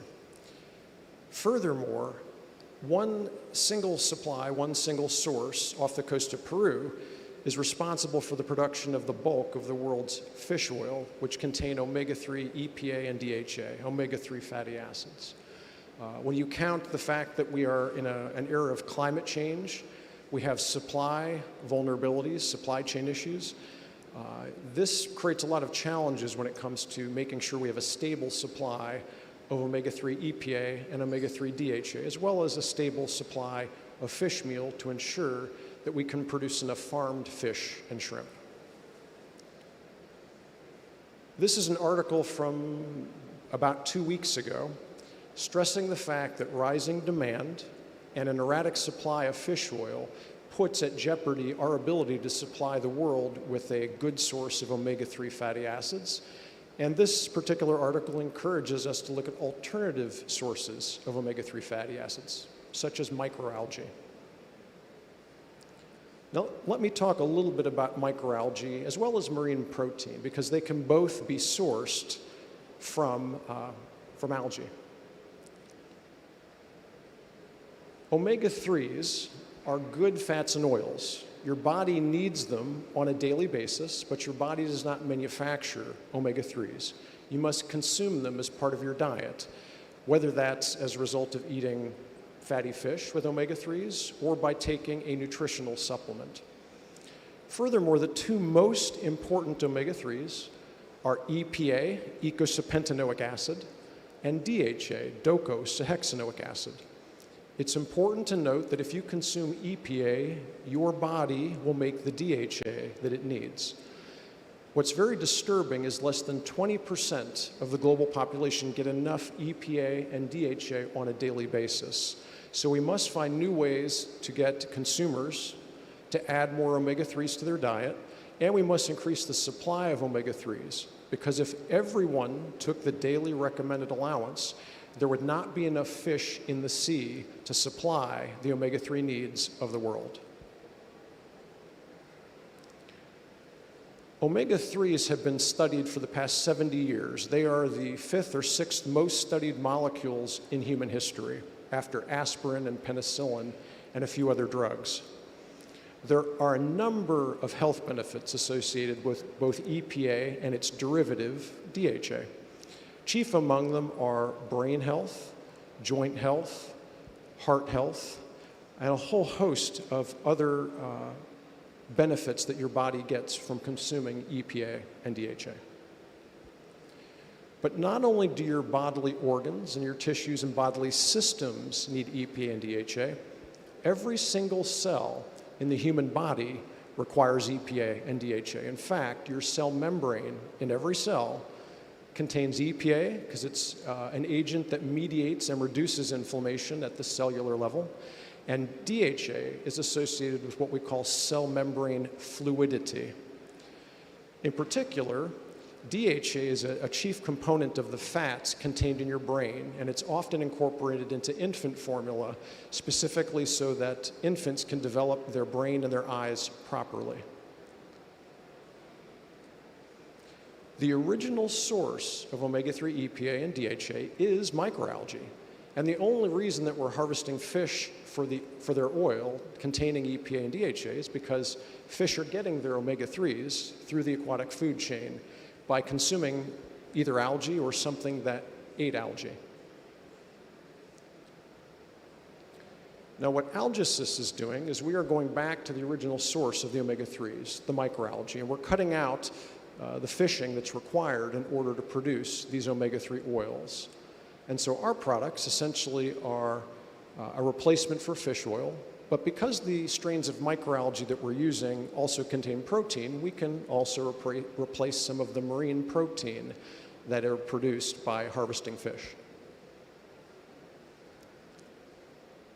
We are using heterotrophic production of microalgae, that being fermentation. We essentially feed sugar to algae in closed vessels, which allow us to control contamination and also reduce any challenges associated with harvesting fish that might have plastics or PCBs or mercury, lead, other heavy metals, dioxins, and environmental contaminants. Now, omega-3s are growing in demand. They are a functional additive to many foods and beverages. And as you can see on this slide, on the left-hand side, you can add omega-3 fish oil to peanut butter, to milk, to supplements that we feed to horses, to pet food. A variety of different animals, as well as humans, benefit from consuming EPA and DHA on a daily basis.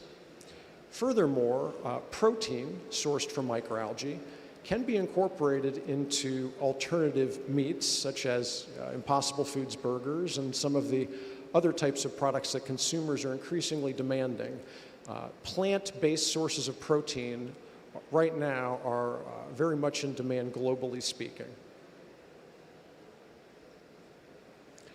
But even here in the kingdom, even within Saudi Arabia, you don't need to go any further than Nadi or Dr. Al Suleiman or even the grocery store to find different products that have omega-3 fatty acids incorporated into those products. Everything from eggs to supplements. Even the first omega-3 drug, Lavazza, is available in Saudi pharmacies. So we can take omega-3s and add them to food, beverages, pharma, and a variety of different products that are manufactured and sold here even in Saudi Arabia.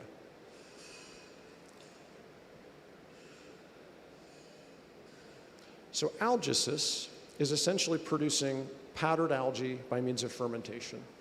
And that powdered microalgae has EPA, which converts to DHA in your body, and it also has plant protein.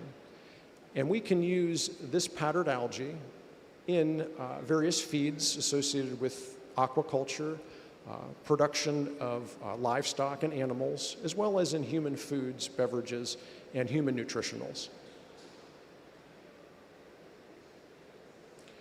Shown here on the left is our initial product that we are producing, the powdered brown algae that can be used and incorporated in both shrimp and fish feed. Additionally, we can take this same powdered algae and remove and extract the oil. And that oil becomes something that's very valuable for human nutritional applications. Once we extract the oil, what's left over is basically a plant-based protein with a little bit of carbohydrate left in it as well. I've also taken these algae oils with omega-3 EPA, and I've nano-encapsulated them. That way I can mix oil with water and oil with aqueous-type beverages. Furthermore, the omega-3 oils that we are producing can be put into gelatin capsules and sold as nutritional supplements. This slide illustrates the various markets that my company is targeting, starting with aquafeed, fish food, essentially. Our powdered algae can also be put into animal feed as well as pet products. And once we get to the point where we have an extracted oil, we can sell into the human nutritional space, making supplements, functional foods, cosmetics, and if we concentrate our oil, we can even make pharmaceutical compounds such as ethyl ester omega-3 EPA. And there are currently 3 omega-3 drugs in the market and at least 50 omega-3 drugs under development. If even a quarter of the omega-3 drugs come to market in the next decade, you will outstrip the source of supply, the oceans, and the fish that are currently producing our current supply of omega-3 EPA and DHA.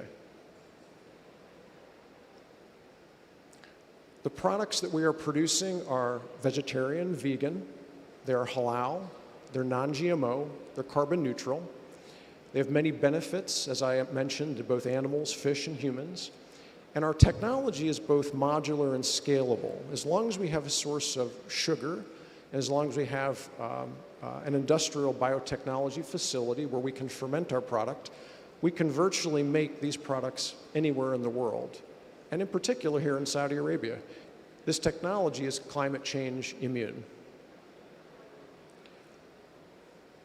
Furthermore, the technology that I've just shown you is in alignment with the UN Sustainable Development Goals, just as many other algae companies here in this conference are in alignment with the UN SDGs. And I want to talk for a moment about how aquaculture is so important to Vision 2030.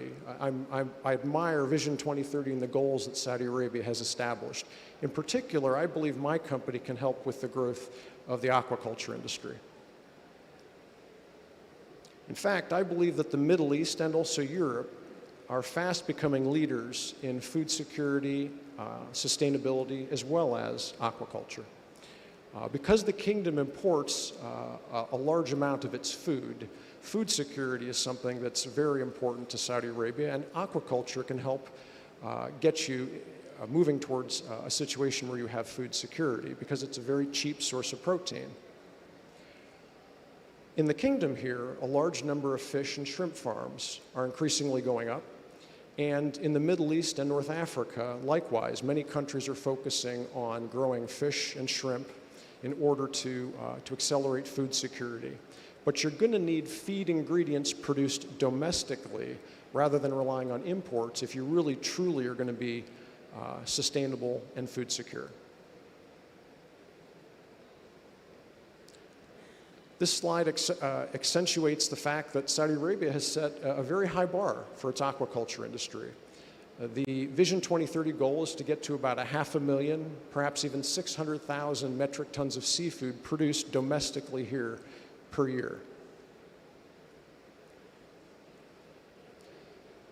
I like NEOM's pillars. NEOM articulated very well, I think, how crucial aquaculture is to Saudi Arabia. And the aquaculture that Saudi Arabia needs must be climate proof, and you must be able to produce your own food and feed ingredients domestically if you're going to become an aquaculture superpower, essentially, globally. 600,000 metric tons of seafood would put you in the category of being an aquaculture superpower, in my opinion. But not only can Saudi Arabia meet its own needs for protein and for fish and shrimp, but I believe Saudi Arabia is on target to become a regional, in fact, a global exporter. In the coming years, countries like Egypt are going to need ingredients that could be produced domestically here for Saudi Arabia for your seafood industry, but also exported to places like Egypt. And the UAE, in particular, consumes a significant amount of seafood every year. Lastly, Oman is also putting up a lot of fisheries, and so if you produced aquafeed ingredients here in Saudi Arabia, you could supply other countries around you with those ingredients to develop their aquaculture industries. These are some of the major feed producers right now here in Saudi Arabia, and each one of these companies has a booth at this conference. Between Naqwa, Arasco, and Maram, you really do have the bulk of the aquafeed that's produced domestically here in Saudi Arabia, but these companies are relying on imported ingredients in order to manufacture these feeds. And so a company like myself sees a great opportunity to produce microalgae here that might be incorporated into the feeds that companies like these companies might produce. When it comes to the different species that Saudi Arabia is producing, here are some examples of the different types of fish and shrimp that are being produced. And like I mentioned before, I do believe that you could start exporting these species abroad as you grow your aquaculture industry to 600,000 metric tons of seafood per year. Now, my company has an interest in putting up a manufacturing plant because we would like to service the aquaculture industry, and we have a plant design for a 1.6 million liter fermentation facility. However, having just spent the past 4 or 5 months living here in Saudi Arabia, I've come to realize that that facility is too small to meet the needs of this industry. In fact, if we were to put up a facility that would help to get to 600,000 metric tons of seafood per year, I would need to target around 4 million liters of capacity. And such a facility would cost about $250 million. Such a fermentation facility would create a lot of jobs. It would also allow you to become a regional exporter of microalgae for the aquaculture industry. And it would allow for technology and intellectual property to come to Saudi Arabia to be deployed. Additionally, this facility is also capable of producing other products for the food and allied industries. So this facility could also contract manufacture other types of products. A facility like this is something that could be located a variety of different places. My team has been scouting different locations where we could put up a manufacturing plant, and here are just a few of the places where we could adequately service the aquaculture industry and be located close to where people are producing feed and also farming fish and shrimp. And so what are the reasons why a company like mine should come to Saudi Arabia? And I can list them for you. Saudi Arabia already has pre-existing aquaculture assets and infrastructure, and that's very attractive to a company like mine. And I would like to help the feed industry here grow and have its own domestic source of ingredients to promote healthy seafoods that consumers in not only Saudi Arabia, but in other countries might buy from Saudi Arabia. I think Saudi Arabia can achieve food security and sustainability using advanced technologies like this. And I do believe you can get to your Vision 2030 goal at some point here, producing around 500,000 tons of seafood per year. I see a lot of career opportunities. I've spoken at a number of universities here in Saudi Arabia, particularly KAUST and Prince Sultan University, where I've encountered a lot of students who I'm trying to encourage to go into aquaculture, because I see it's a place where you can have not only a career, but you can make a lot of money in the process. So what is my company looking for? I am looking for partners, because I know we cannot do what we want to do alone. You have to partner with people. You have to do joint ventures with people. We are looking for capital, especially to put up a manufacturing plant. And we are doing an equity round of capital right now so that we can bring this technology to Saudi Arabia. But furthermore, I need customers. I need people to buy the products that I'll be producing. And I need employees, people that can help me sell product into the Saudi market and into the Middle East and North Africa. My company, Algesys, owes a debt of gratitude to KAUST. They were the ones that brought us here to Saudi Arabia, and I just spent the past 3 or 4 months in their deep technology program for startups like myself that essentially have an advanced technology with very disruptive potential. Algesys also just very recently signed an MOU with MISA. MISA will be helping us to transition our company to the kingdom and to get the capital that we need, especially to put up a manufacturing facility. Thank you for your attention.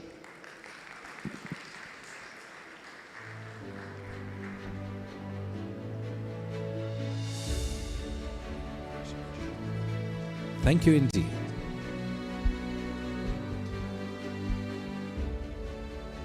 Our following speaker will be speaking about microalgae for carbon capture and production of carbon-neutral cement and bioplastics.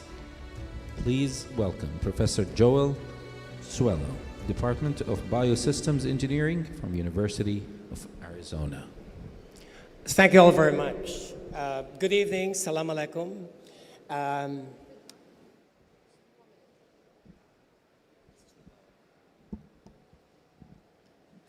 I guess it's too loud. All right, well, salam alaikum.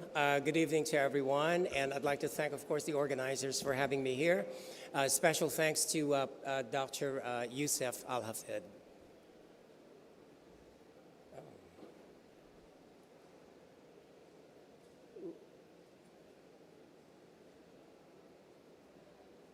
So let me go back.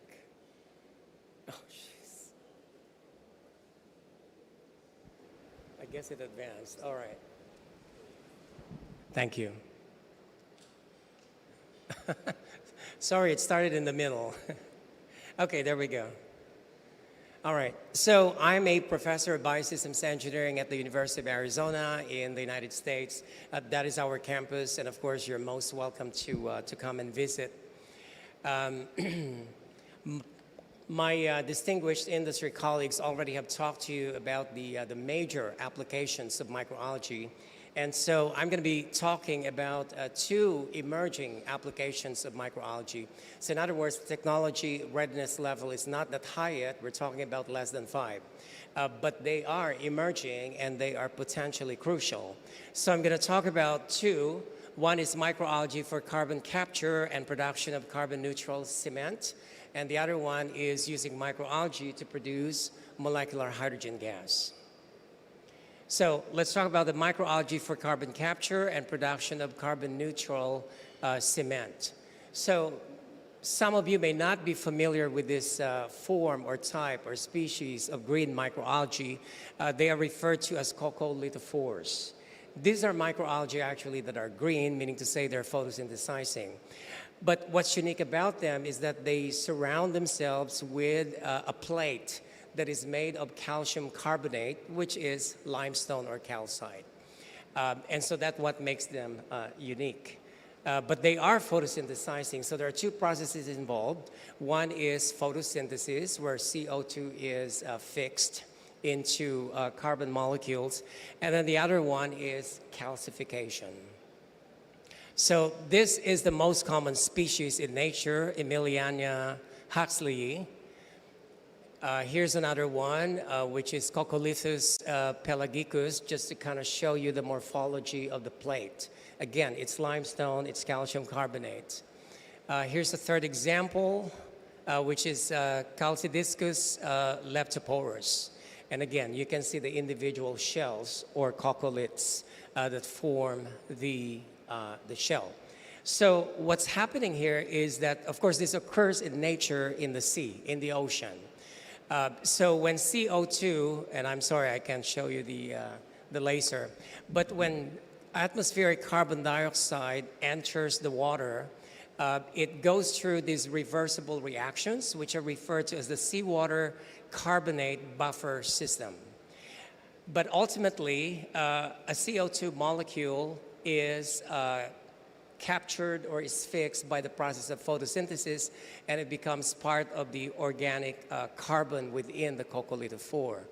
That's photosynthesis. The other process that's occurring is calcification, where you basically have two molecules of CO2.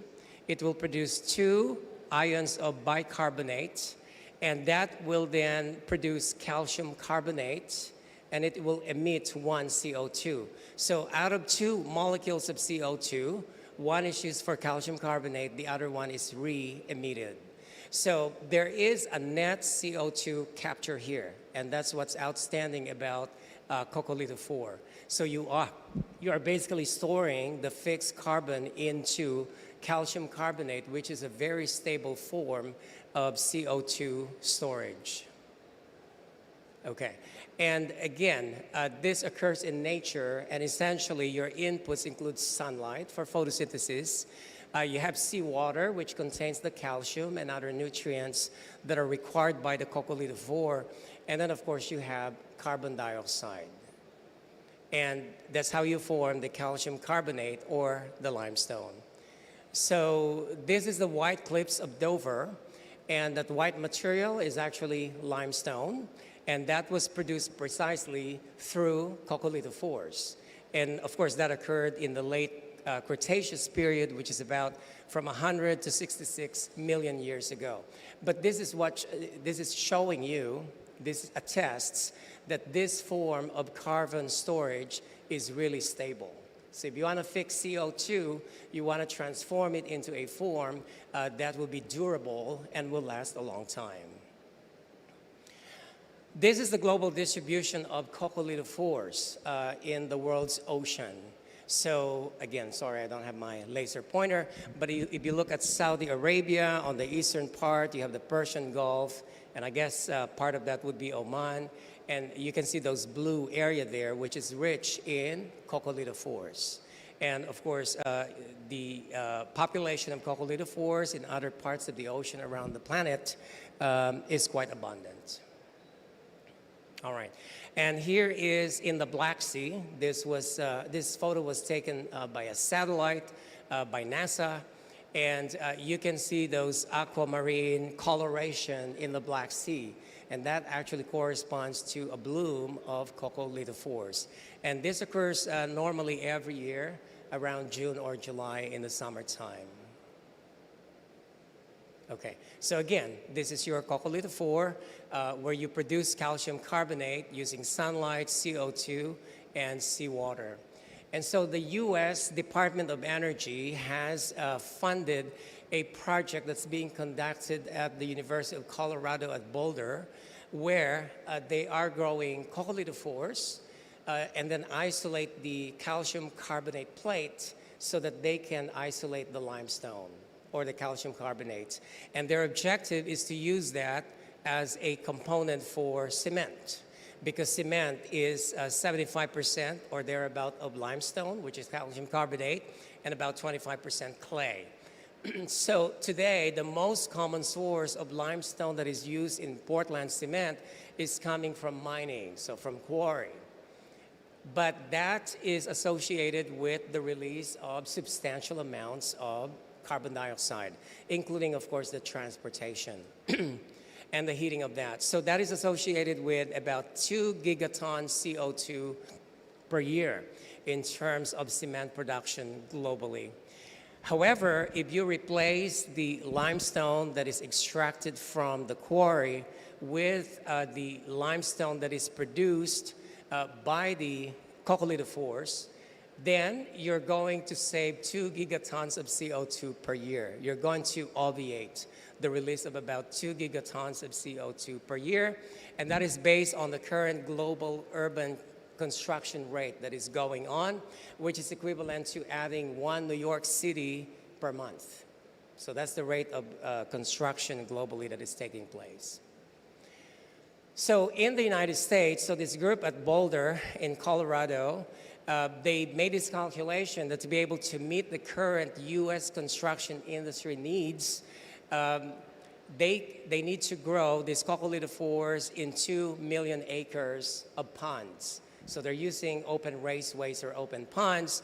And in terms of the land area of the United States, that corresponds to 0.5% of the total US land area, which, you know, numerically it looks fine, it looks reasonable. However, of course, in terms of applying this or implementing this, they're not talking about one single area that is 2 million acres in size. They want to break this up into smaller ponds and probably distribute them across different states where it's optimal or appropriate to grow the coccolithophores. So back to the University of Arizona, this is a colleague of mine, Professor Daniel Apayi.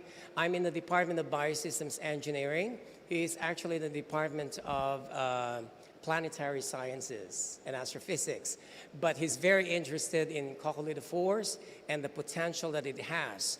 So he came up with this idea, and then he contacted me because I work with microalgae and I design photobioreactors. So we are collaborating now together with a few other professors at the University of Arizona. And our goal is, again, we want to mass produce the coccolithophores, but instead of using open ponds and open raceways, which will consume significant land area, we plan to grow this in photobioreactors. The growth in the photobioreactors of microalgae in general, and we expect the same thing for coccolithophores, is going to be much more efficient, so they're going to grow faster.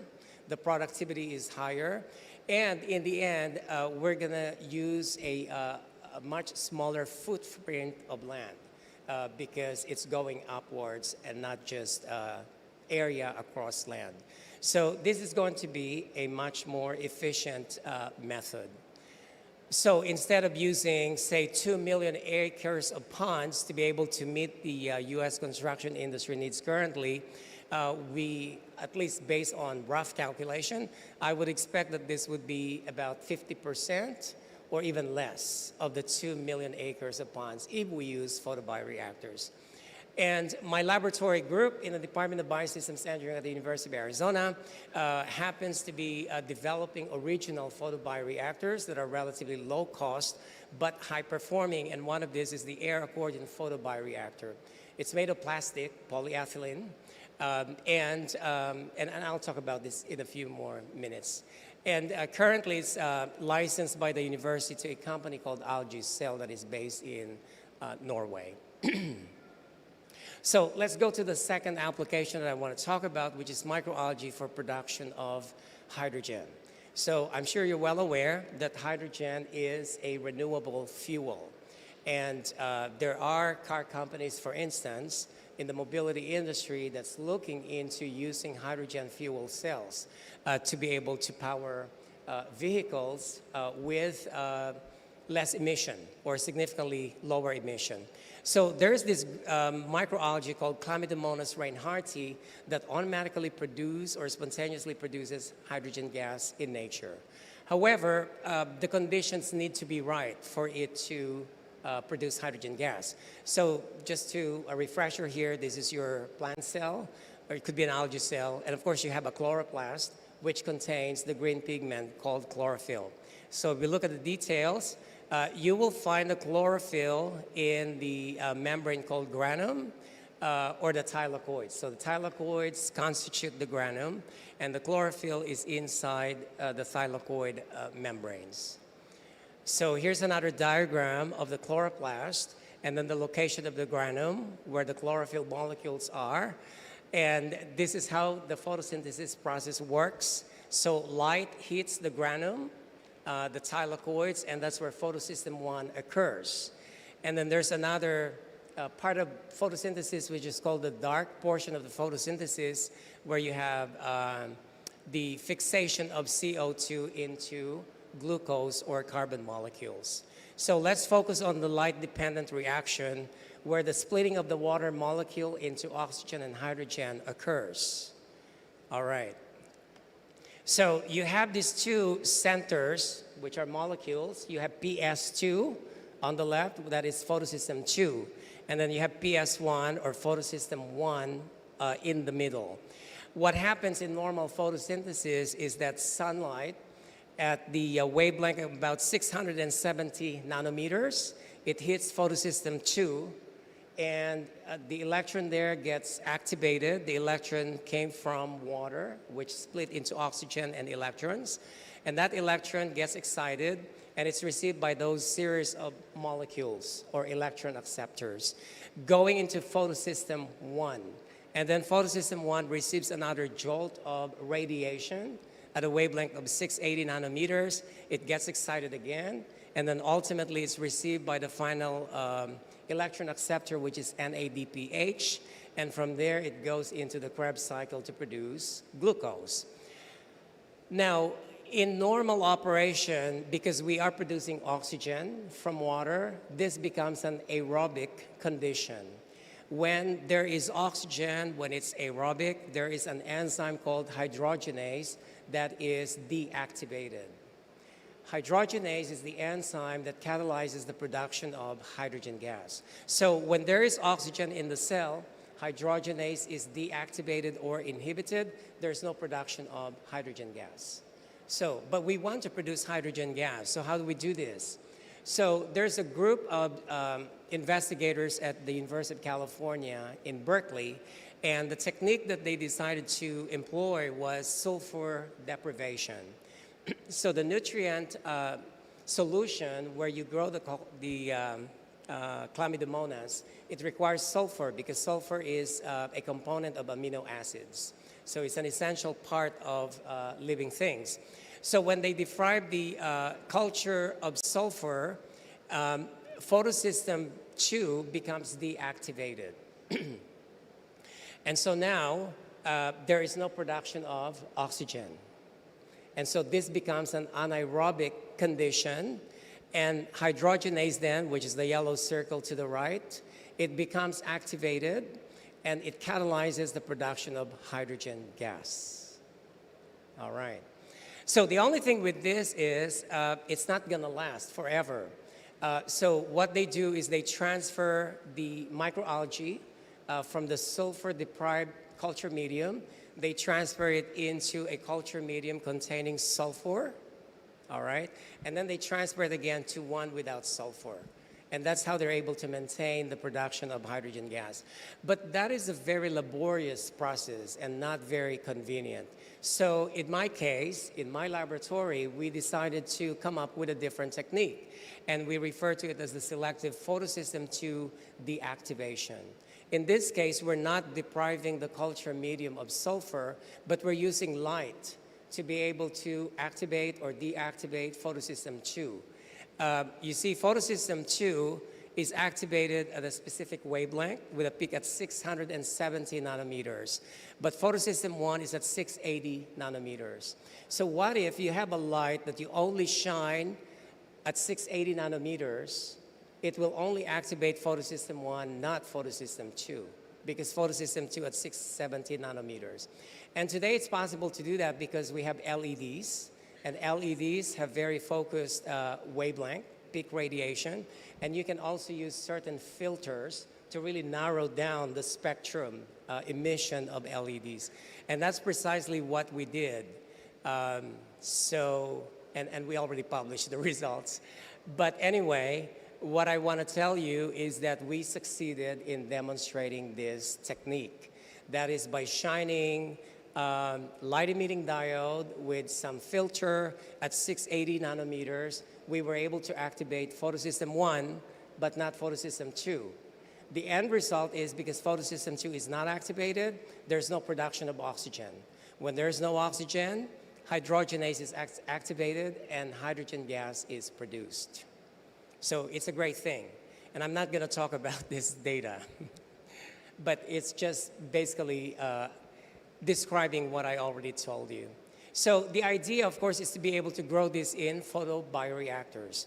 The most simple photobioreactor for microalgae is the bubble column, where you just have a vessel and you have a gas sparger at the bottom, and then you just bubble the gas from the bottom. The only problem is this works well when you have a small volume, but if it's scaled up, if you're talking about 1,000 liters or 10,000 liters, it doesn't work as well because the mixing, the hydrodynamic mixing at large volume is not as efficient or effective as it is in a small volume, like 1 liter. So we designed an original bioreactor we call the air accordion photobioreactor. It's also a pneumatic type of photobioreactor, meaning to say air or gas is being bubbled from the bottom.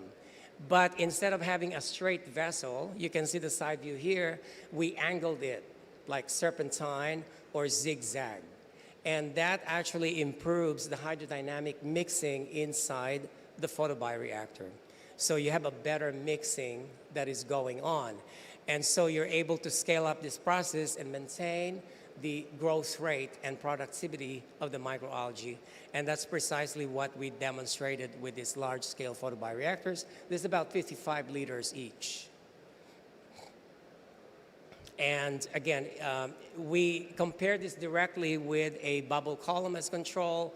We looked at the residence time, the vessel dispersion number, the mixing time, oxygen liquid mass transfer coefficient, cell growth, and in all cases, the air accordion photobioreactor outperformed significantly the control, which is the bubble column. And that's just a demonstration going from left to right. That's a time series or a time lapse. Day 1 is on the left, so you have a light green. But as you go to the right, the rightmost figures is on day 10 or day 14, and you can see that it's really intense or dark green because the algae has grown significantly. All right, almost done. This is another original bioreactor that we patented. We refer to this as the accordion air loop bioreactor. And the latest one that we have is this bioreactor, which is also original. This is the 360 series internal air loop reactor. And the University of Arizona is also applying for a patent for this. And that ends my presentation. So thank you very much.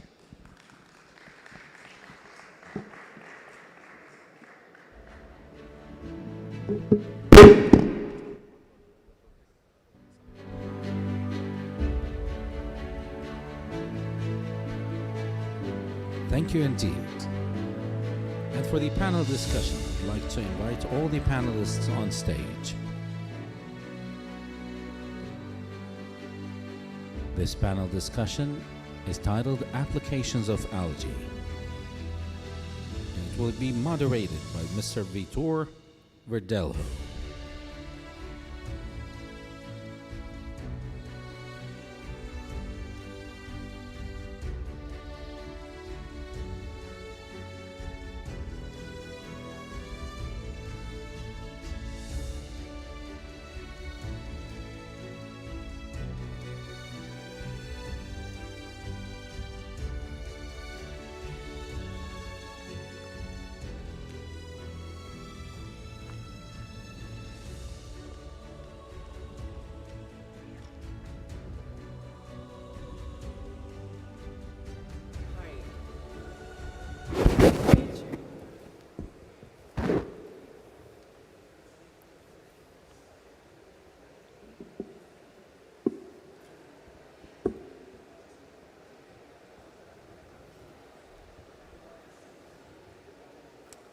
I think we can start. Okay. So thank you for all your presentations. We are just in the end of the day, so I think everybody is tired. but let's have a debate. I basically have 3 questions for you. I will start with one general question, and I will ask that each of you tells his opinion in 2 minutes. All right? So the first general question is about, we are in Saudi Arabia. What is your opinion? Saudi Arabia should develop many applications for algae right now, or should focus in 1 or 2 main applications? Before I pass the word, I must tell you that I asked ChatGPT, artificial intelligence, what is the best? To focus all the resources in 1 or 2 applications, or go and explore 8 applications? You know what was the answer? The answer was both options are good. Yes. So, conclusion, it's better to ask the opinion of experts and have some insights about this. So, Jörg, you start and then we follow.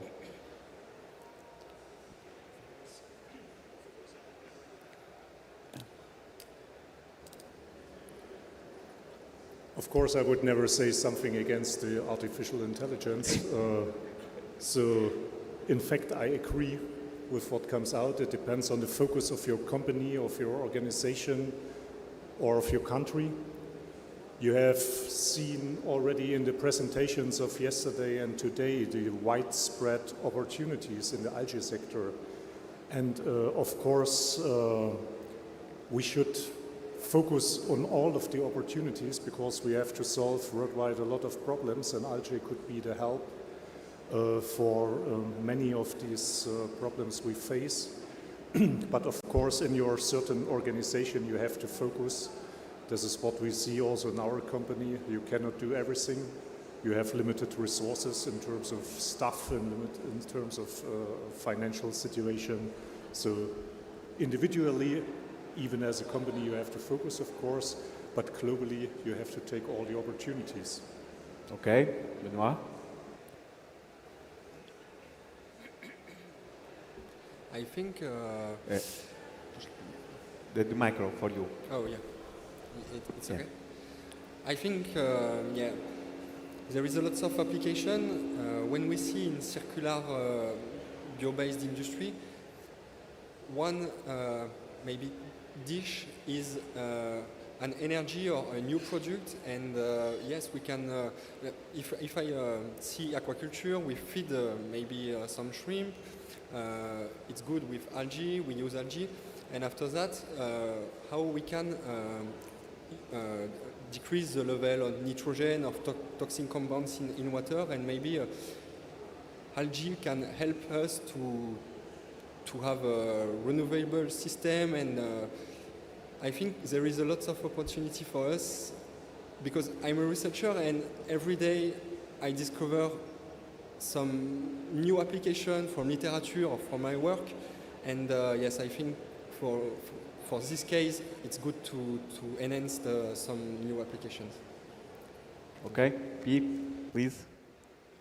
I think my mic is on.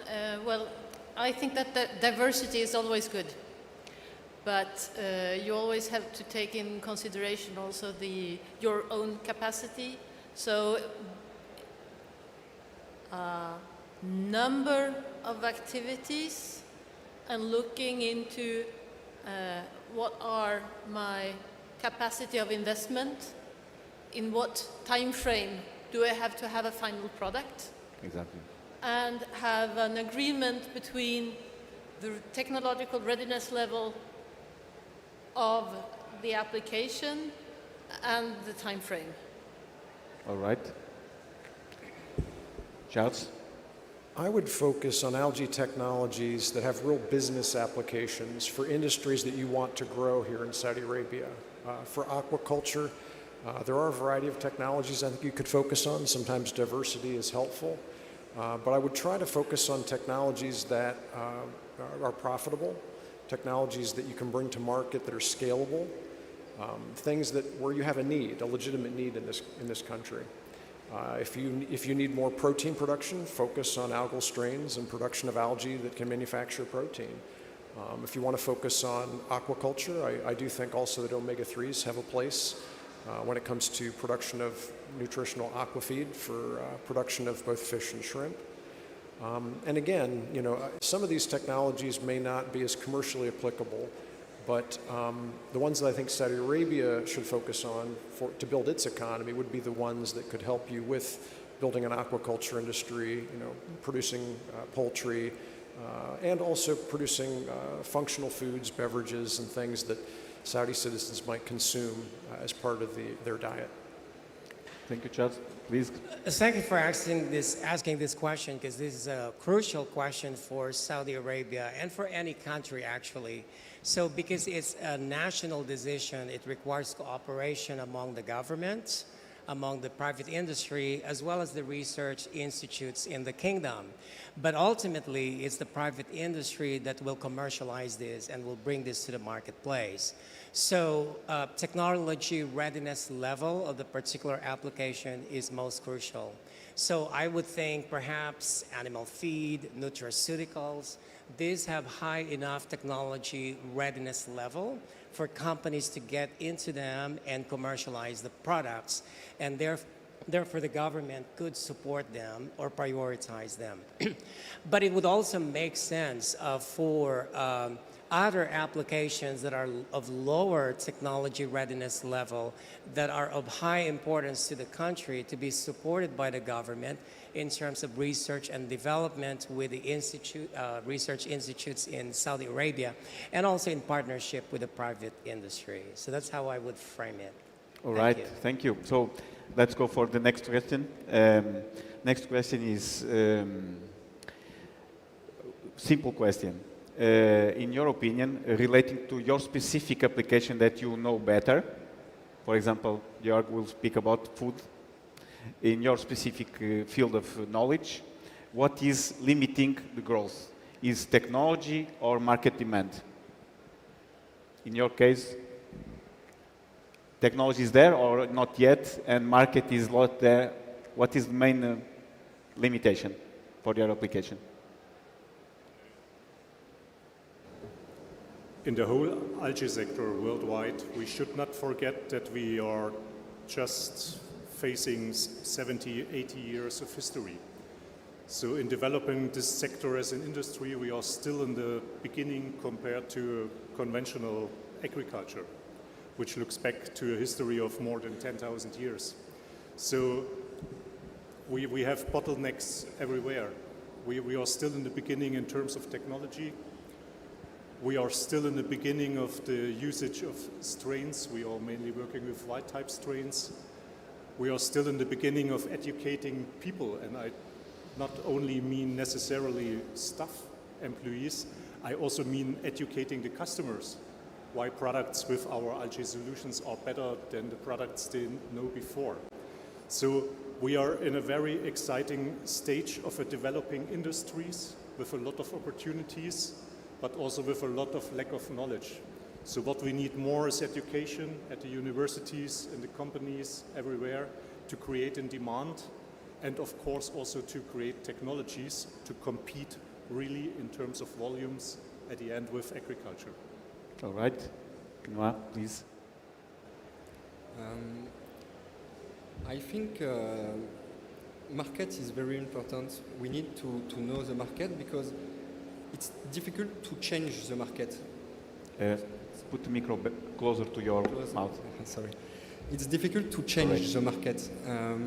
But technology, we are able to change. If I take an example with nanochlorosis, nanochlorosis is able to grow in raceway, in tubular, in a plastic bag, but it depends the market. We can adapt our innovation or technologies for a specific market which demand a specific specification in pharmaceutical or aquaculture. It's not the same needs. Very well. Thank you. What is your opinion, P? Markets or technology? Do we have technology? For feed applications, the game changer will really be to be able to access cultivated seaweed and cultivated microalgae at a price that is compatible with the market. So I'd say that the technology is available, but the difficulty is the scale up and the reduction of price. All right. Charles? I think that was well said. I think it's cost and scale, those two things together. There are markets for a lot of the algae products that can be produced, but the real question is, can you do things in a cost-effective way and produce enough volume for your customer base?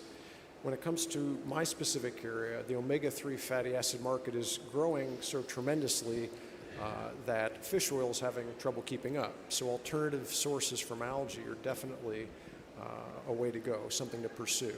And so for me, really access to capital and getting people to put up fermentation facilities really is the bottleneck to getting the technology that I'm involved with into the market. I'm not going to talk about hydrogen production from microalgae because the TRL, technology readiness level, is relatively low. However, in terms of using coccolithophores for CO2 capture and production of materials such as cement, the TRL level is high enough, and there's a huge market for it, particularly in Saudi Arabia, because Saudi Arabia is an oil-producing nation. And it can use also the calcium carbonate for producing concrete and cement as well. So that represents a biogenic type of industry for the kingdom. So that is something that I would push for because the TRL is kind of medium, and so there could be cooperation in terms of government and research institutions and companies to do the appropriate research as well as scale up to be able to raise the TRL to a high enough level to be able to bring this to the market. Very well, very well. Now my last question is probably the most difficult and the most easy. So imagine that I was able to hypnotize you. And I would like you to go in trance and imagine that we travel in time. And we come back here to Saudi Arabia in 30 years. What will be the main application for algae in 30 years? So close the eyes and think. In 30 years we come here, and what will we see as the main application? What will be the main user for algae here?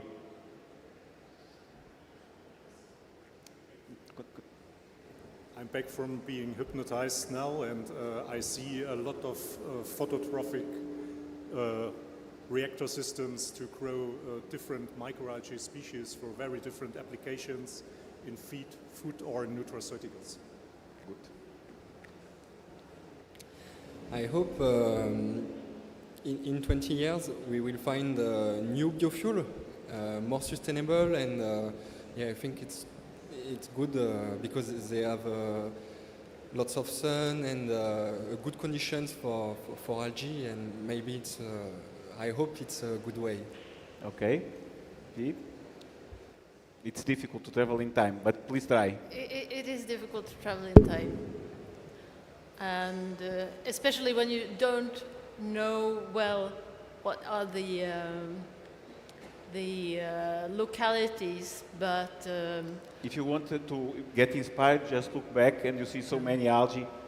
So I'd say that sea-based seaweed cultivation and there I'd say food and feed applications, but also biomaterials. Okay. Charles? If I were to come back in 30 years to Saudi Arabia, I would hope to see integrated biorefineries put up, whereby you have algae production and it's producing ingredients for feed, food, pharma, cosmetics, construction materials, bioproducts of all kinds. And just because I'm a bit biased towards fermentation, I'd hope that fermentation would be at the center of that. Great. Joel, please. So 30 years is a decent amount of time. And we are, in the fourth industrial revolution, which is the integration, convergence of the physical, the digital, the biological, and technology development is occurring exponentially. So I'm very confident that within 30 years, I will see Saudi Arabia as one of the world's centers in terms of microalgae technology, development, and use. In terms of food is number one, including nutraceuticals. Animal feed, also wastewater treatment. And number four would be CO2 capture. So that 3 decades is long enough to be able to reasonably develop these particular applications of microalgae. So I'm very optimistic about that. So thank you very much. I will ask you to clap to all our presenters. Thank you very much. Thank you.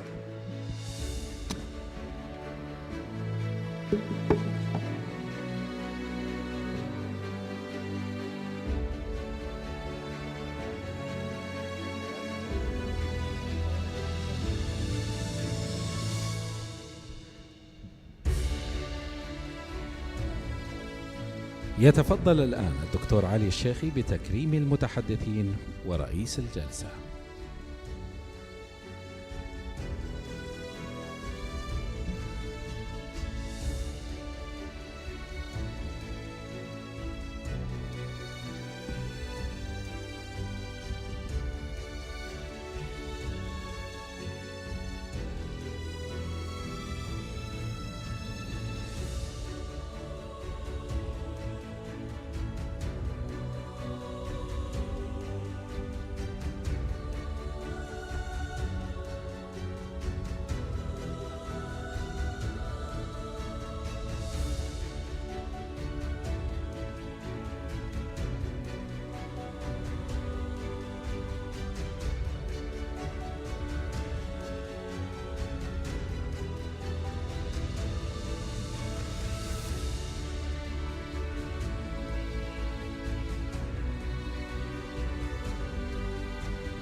شكرا لكم حضورنا الكرام.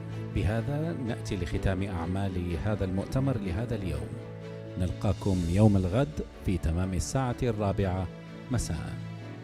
Ladies and gentlemen, with this we come to the end of today's program.